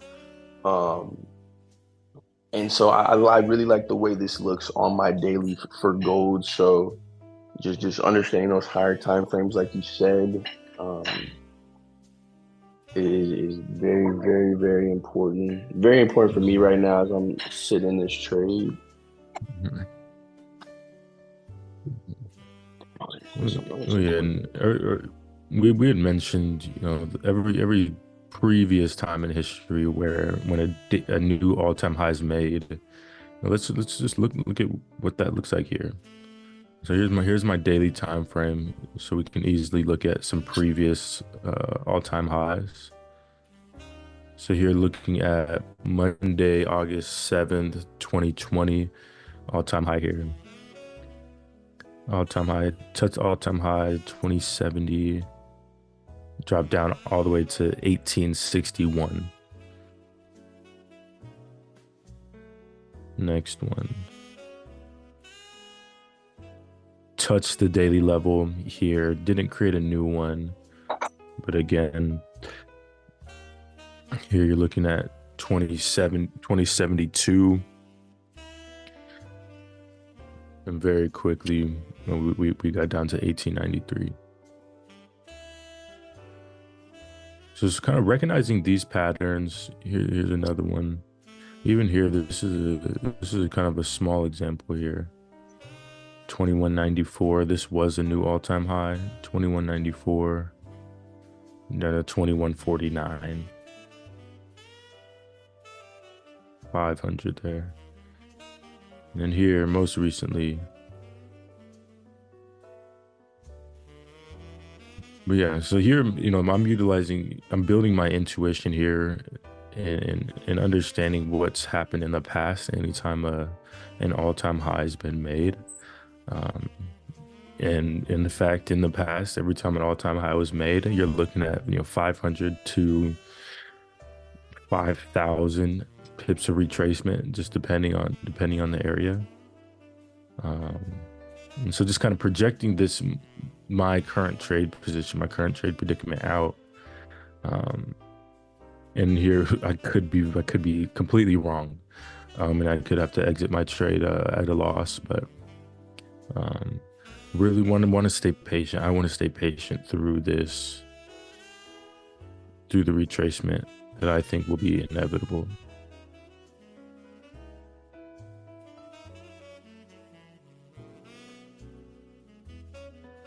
We shall see.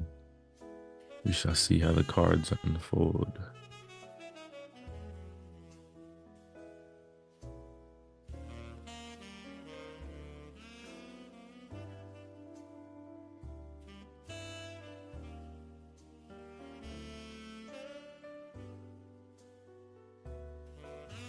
Yeah, 7:07 again. No more news for the rest of the day. Our Finviz jumped up just slightly. Again, no big news tomorrow either. You dead for the week, huh? The rest of the week. That's good. See what we have moving for next week. Monday. What's Monday? Holiday? What holiday is on July 22nd? Oh, it ain't no holiday.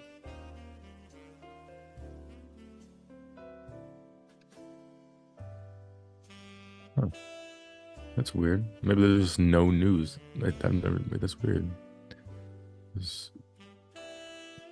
Huh. Yeah, I'm not seeing any holiday on the calendar.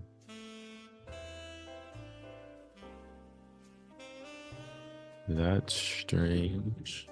Yeah, I just don't like Mondays when it's no news. Facts. Just ease into the week. Allows you to Ease kind of into the ease week. into the week. Yeah. Yeah. No That Sunday guns kind of blazing. unwinds it. Monday. Yep. Tuesday got some home sales, some manufacturing, Richmond Manufacturing Index. Wednesday, I think I saw some PMI, flash services, flash manufacturing PMI, during the morning session. Again, unemployment claims next Thursday. Some durable goods, some GDP.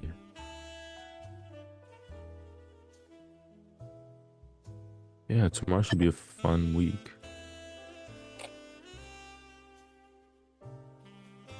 So tomorrow, next week should be a fun week.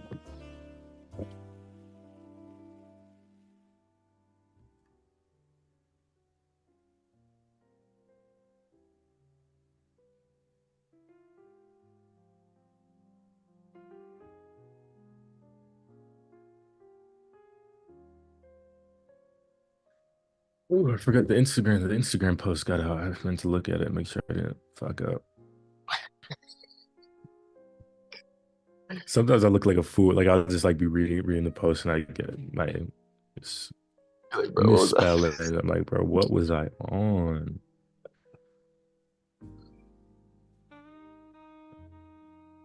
Like you, think like you, believe like you, sound like you, or act like you, you're wrong. Get to a space where you diversify your associations in every scenario, and you will continue to grow. That's a short one. Try not to a shorter video this week for this one. This one's like 15 seconds. I want to see how that does. Getting some good TikTok engagement over our last couple.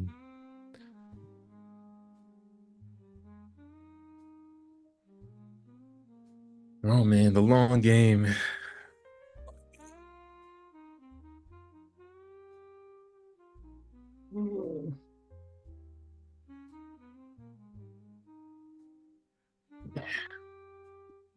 All right, what time you work today, man? You going at 10? I go in at 8. Oh shoot. 8 a.m. I'm right down the street, cause Right. my lady about to be home from cycling. She been on her cycling. I'm trying to get me to go out there. And honestly, bro, that shit look hard. It is Like, hard, bro. It is bro. hard. 100%. I'm gonna get out there though. I'm gonna get out there. Yeah. That's one thing I miss about college hoops. Like, there's multiple, but that's definitely one thing that I miss about college hoops is the freaking strength and conditioning. Yeah. Like, bro, my legs were feeling so good. Like, we used to be in there cleaning and snatching and squatting and like, bro. But now it's like I be wanting to work out legs, and I work out legs like literally once every other week. Cause bro, I'm like, I really gotta go in here and get into like that mode to work out legs, and I feel you, man. It's hard because you know your legs gonna feel like shit for a couple of days. You know you're gonna be tired after the workout. But yeah, there's nothing better than just your legs feeling strong, bro. I love doing legs. Bro, that's facts, bro. Because even like hooping now, like it feels like I feel all right, but I just nothing like when I used to really feel good on my lower body. So I definitely need to get back right with my legs. Coach Hodges and Coach Hernandez have been there working. Facts. Yeah, they did a good job in there. Bro, great job. It really made me push myself too and realize like I can do a lot more than than you think. Most certainly. Still sitting in this position. I like where we're at, honestly, bro. I think we'll start to get some bearish movement to the and strong and in the week that way. And pick up pace back next week. I'm with you there for sure. Yeah, I'm with you. And let's talk about this for a sec because I've been seeing a lot, just a little bit of news folders. Like even this one I'm looking right now at on TradingView. Gold. It says gold trading at record high as hopes for interest rate cut offset a rising dollar. Right. So what I keep seeing, which is going to take me back to something I used to always hear in the crypto space, stock space, is buy the rumor, sell the news. And the entire speculation is, people think the Fed is going to cut interest rates, right? So let's kind of just discuss. We know that if the interest rates are cut, this is going to affect the price of the dollar to where it would go down. If I'm not mistaken, the value of the dollar will end up going down, and then gold will end up continue pushing up. And then you said what is next week? You said PMI is next week, right? GDP. So we're talking about advanced GDP, which let's do some diving into the GDP folder. Maybe you take GDP, I take PMI, or vice versa, because those two folders are directly tied to inflation, and we'll get a really good outlook on what could potentially happen if we could just understand what's going on with GDP and PMI. I'll take GDP. Sounds good. On Wednesday we have that trade balance day too, so I might see that trade balance and how that affects. But the reason I'm bringing this up is next week we have basically GDP, PMI, PCE, and the sentiment. Right, 4 folders that are literally linked to what's gonna tell us about, first of all, how the last quarter has gone when it comes to GDP, which is just gonna kind of give us more insight on this inflation and if interest rates even need to be cut. Because when we were listening to Fed Powell last week, I think it was, he had said that, you know, just because it moves towards a 2%, it doesn't mean, first of all, we need to cut them. Second of all, we need to wait to cut them until it gets to 2%. So yeah, I kind of want to see how these folders develop, and kind of just want to continue to monitor the community speculation regarding what the interest rates could do. Because like I said, I always feel like it's like that, buy the rumor, sell the news. If you're familiar with, I used to hear that in the crypto space. I used to hear that in the NFT space. I know people are familiar with it in the stock space, buying the rumors and selling the news. In this case, though, it would be selling the news, because the news here is for gold to go bullish. So we wouldn't want to, I personally am not leaning into what the news is telling me. I'm thinking the opposite, which actually confirms what my current position is right now. As we were talking a little bit earlier about how much correction that gold does have.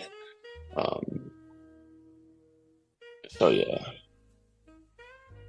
I just threw in. Go ahead. I was gonna say real quick, I do want to say too, I know I said every time gold makes an all-time high, it corrects. Let me just state the most recent two highs that gold has created. It's done that. So that was my perspective on that. But what were you gonna say? You threw in some more bread? No, so I just threw into ChatGPT. What happens to the value of the dollar if U.S. interest rates are cut? This says several effects can influence the value of the dollar. When U.S. interest rates are cut, several effects can influence the value of the dollar. So it doesn't have a direct influence on the value of the dollar, but it has an impact through decreased attractiveness for foreign investors, reduced capital inflow, impact on inflation, relative currency strength, and trade balance effects.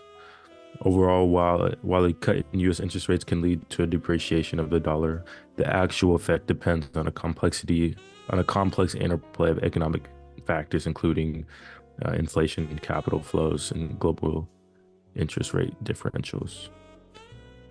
So it's interesting. Nice. It's much more complicated. That's everything. No, that is a great point. That is a great point. It is probably much more complicated, which is why Crypto Ridge in our Discord had brought up BRI. I forget the acronym he used, but he was basically talking about the allegiance of Great Britain, South Africa, China, India. There is another country in there, but the allegiance of those countries that is happening now, because they've pulled further and further away from utilizing the U.S. dollar in certain aspects. So that is super interesting. The second thing that's really interesting based on what you just said, another article I just found on TradingView 1 hour ago, it says Trump 2.0, which now I need to figure out what the hell that is, bodes well for banks. That's the title of the article. Trump 2.0 bodes well for banks, and it says dash Wells Fargo. And so we were talking a little bit about it in our Discord yesterday, just about how the political race can affect what happens to the value of that dollar. So really, really curious to see exactly what Trump 2.0 entails, right? Because if it bodes well for banks, and we know banks are, those institutions that pretty much move the market, we ultimately just gain greater insight on how they will participate with the market, right? Because we want to trade like institutions. We don't want to trade like retail traders. We want to have kind of the same perspective and insight as those institutions. And so I thought that article was really interesting there. Just kind of ties right into what we were going into yesterday a little bit. For sure. And so Trump 2.0 typically refers to the potential return or continuation of policies and strategies associated with former President Donald Trump, particularly if he were to run for and win another presidential term. The key elements of Trump 2.0 could include America First agenda, tax cuts and deregulation, so policies aimed at reducing taxes, particularly for businesses and high income earners, and scaling back regulatory oversight in various sectors to spur economic growth. A tough stance on immigration, conservative judicial appointments, foreign policy approach, and populist rhetoric. Whether or not Trump 2.0 actually materializes could depend on various factors, including electoral outcomes, political alliances, and prevailing national and global conditions at the time of a potential second Trump administration.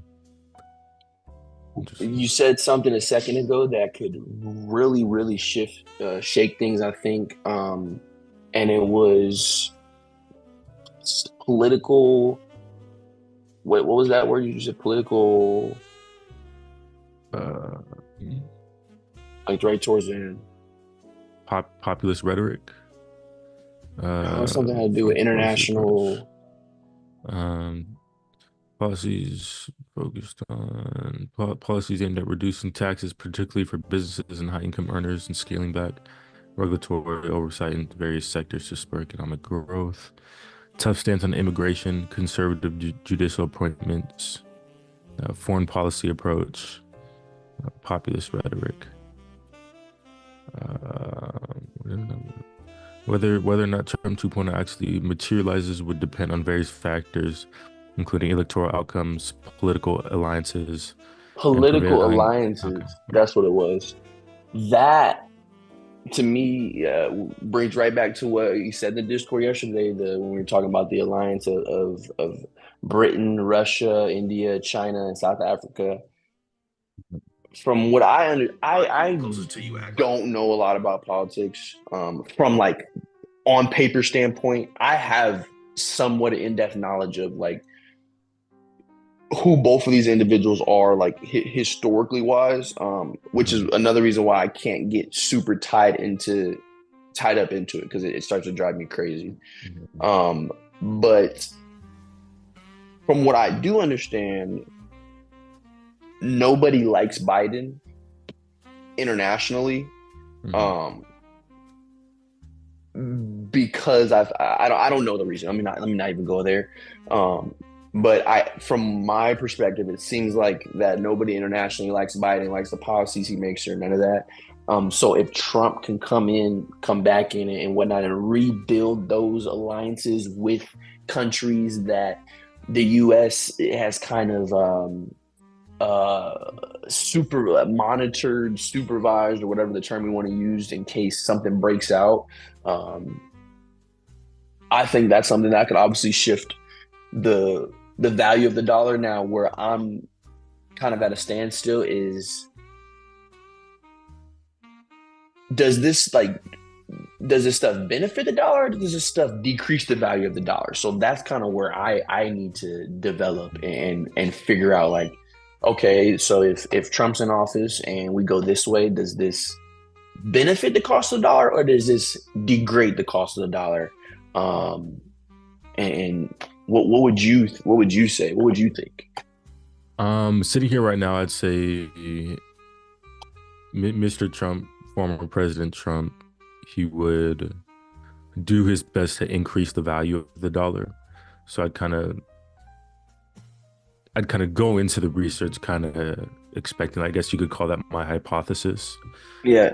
But yeah, no, I'm like you. I'm not sure, and I think that's the next step in figuring out what decisions are going to be made. That's the easy part, but then figuring out how that will impact the dollar, given all the factors that impact the dollar, the ones I just mentioned, like capital inflow, inflation, currency strength, trade balance. How are those things going to be impacted, and then how would those then impact the dollar? Yeah, and as I'm sitting here thinking,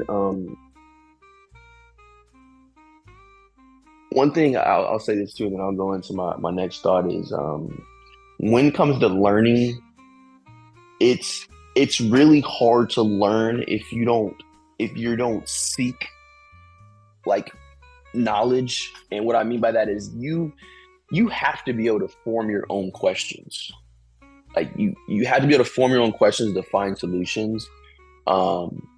Because as I'm sitting here thinking about it, you said, and I'm not saying this is what you think, but you said that you think Trump would obviously increase the cost of the dollar, and I'm sitting here thinking that's, understanding where we're going, like, freaking every sporting event doesn't have cash value anymore. Thinking about this article I see here, Trump 2.0 bodes well for banks. Okay. Next article right below that it says one small step for tech, one giant leap for banks. And I'm really, really on the side of every major bank that we are aware of, that we utilize, that we know is going digital currency. It's going digital currency, whether it's Chase, whether it's an international bank, it's going digital currency, because it's going to help international trade. And that is where I'm at with it. That's exactly what I think, because everywhere internationally besides the US, and somebody please jump on this and throw in the comments, correct me if I'm wrong, but does not utilize, everywhere internationally, most everywhere, I'm not gonna say like 100%, but mostly everywhere utilizes cryptocurrency. At least those major international places, they utilize crypto. You can pay with Bitcoin, you can pay with Litecoin, you can pay with cryptocurrency in actual places, right? And that is not something that you can do, I would say, 25% in the area in the United States.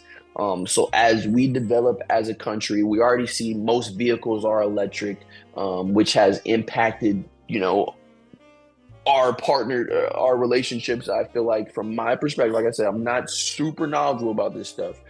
Just from the articles I've seen and the stuff I've seen going on, it's impacted things. And even talking with customers at freaking work, people hate electric cars. Some love them, some freaking hate the fact that that's the way the world is going. And like we got rid of our terminals at work because you can't even swipe your card. Everything's digital. We send you a link to pay digitally, or you have to use Apple Pay. Like, everything's digitally. So I want to definitely dive into what Trump has planned if he gets into office. The second thing, you go ahead because I'm just real quick, and then you bounce back in. And I'm, especially after what happened the other week, I think it's Mr. Trump will be the next president of the United States. So I think we can start kind of thinking that way. Yeah, and the I'm not even going to say anything about politics. I'm just going to continue to observe this information. Mm-hmm. But I think we all can agree economically, we would be in a much better position this way. Strictly economically, don't care about the person, don't care about the man as a human being, don't care about any of that. Strictly economically, I think we'd be in a lot better position. But a few things I want to dive into. I want to know how tech is being affected right now, because if you think about NVIDIA, one of the largest technology companies in the world, they're up there with Apple and Microsoft for the most profitable companies in the entire world. You think about a company like that who's evolving. So I want to see how what tech has to do with banks, and that there, when it comes to the microchips and whatnot, just why that's important. Because then you start to think about the S&P 500 and all the sectors that the S&P 500 includes. And then the other thing I want to dive into, that I encourage people to dive into, is how the U.S. yields, how that affects how the dollar affects that, because I'm just gonna end there because I'm losing my train of thought. Go ahead. Hey, But it's all man, interesting this stuff, man. yeah, There's so it's much. so interesting. There's so much that goes into global economics, and it really takes a life to understand it all. You know, um, you know, me and Marcus. You hear me and Marcus, talking about this stuff, and we try our best to, let everybody know that we are not professionals. We are not financial advisors. We are merely fascinated and curious about learning more and becoming highly successful traders. And when we think understanding global economics, and the way global finance works, and just the inflow and outflow of um, products, and what banks have to do with this, what real estate has to do with that, and just the whole thing. Like I said a second ago, there's so much information out there. Chat GPT and other AIs are just really good resources for doing research like this, just because it provides very objective information. Um, given we're typing in objective prompts, but I think then nonetheless, the responses they give you will be very objective. So all these questions, literally when I'm going about this research, just type in a little prompt, and then I just continue to have a conversation, just continue to build out this conversation through the AI model, and learn that way. Because it does such a good job of just condensing information, and answering your specific question. Google was tough because you type in any question into Google, you're not gonna get a clear answer. You're gonna have to click on a resource, and you might get a clear answer on that resource, or you might have to go to another one. But you kind of have to weed through the bushes, if you will.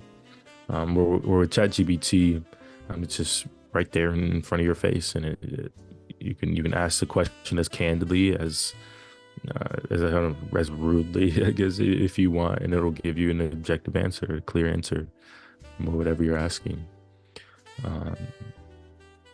So yeah, again, we're just curious. We're fascinated by all this stuff, and learning about global economics, and finance and business and real estate, inflation, interest rates. Learning about all this stuff will just make us better traders. That's just why we're doing it, and just giving us an edge, that we can sustain. This is knowledge that will never be taken away from us, barring death or dementia. And we'll continue to just grow and expand our knowledge base. And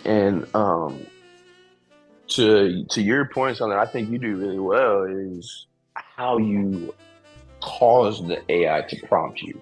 Like it's very easy to just be like, all right, how is the dollar getting affected right now? But like really getting specific, and really utilizing your vocabulary, asking and how to ask intelligent questions when using that AI. Just because, like anything, if you spit some BS into it, it's only gonna spit some BS back out at you. Right. Yeah, and I think the important part is definitely just engaging in your curiosity.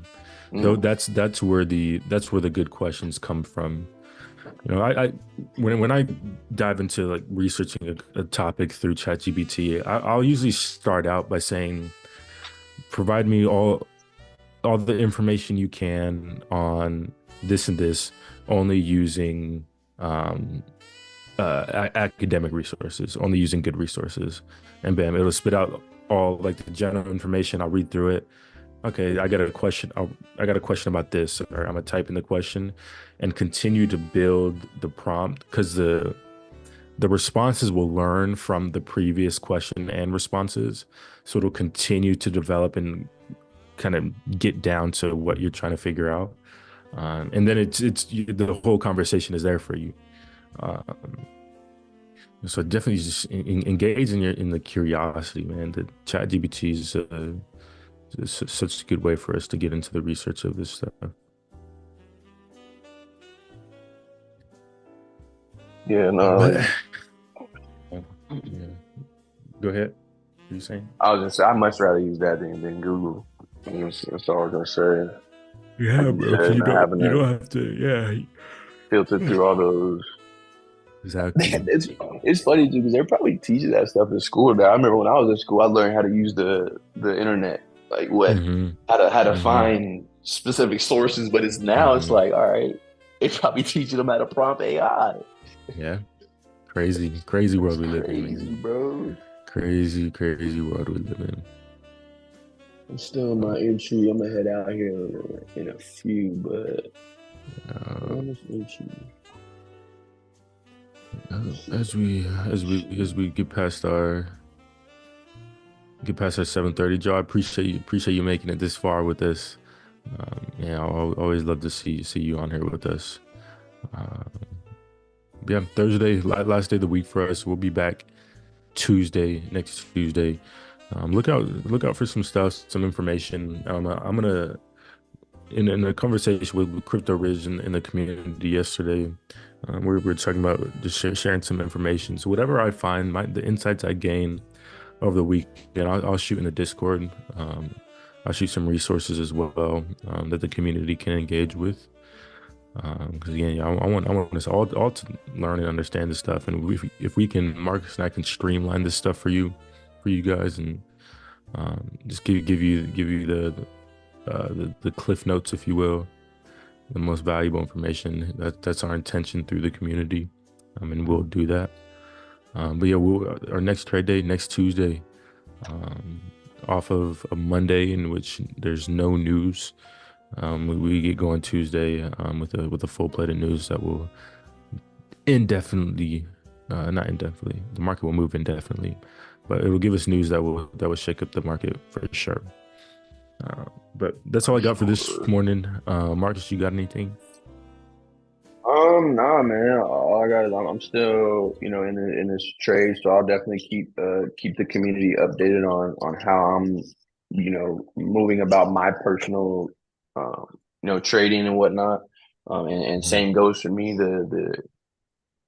I definitely want to get some more engaging going on in the Discord. Mhm. So I want to encourage anybody to just never our community is a safe space, no matter who you are, no matter what opinion you have. Our community is a safe space for you to come voice that opinion. If you've heard something on this call today or one of our calls in the previous or in the future that you might hear, it's we're not biased human beings, pretty open-minded individuals. And so we pretty much welcome everybody, all opinions and whatnot. Um, Yeah. so yeah, that's pretty much, I just wanna throw that out there. 100%, man. We're on a journey of foraging broadly amongst the world's concepts, and Mm. always systematically querying our beliefs, never being too firm to any one belief. Always willing to have a conversation with somebody that has different opinions, different thoughts, different emotions than we do. So like you said, that was Money Marcus. I love that you ended this morning's show with that positive note. With that, just ended the share. Gonna again looking short here. Gonna hold on to this short position through the rest of this week. If it doesn't close, if it doesn't get me into profit until the end of the week. But we'll keep everybody updated on that. With that, Marcus, you have an excellent day at work. I need to build out my list Appreciate of you. what I'm gonna get done today. Yeah, man, gonna have a productive weekend. I hope everybody has a fantastic weekend.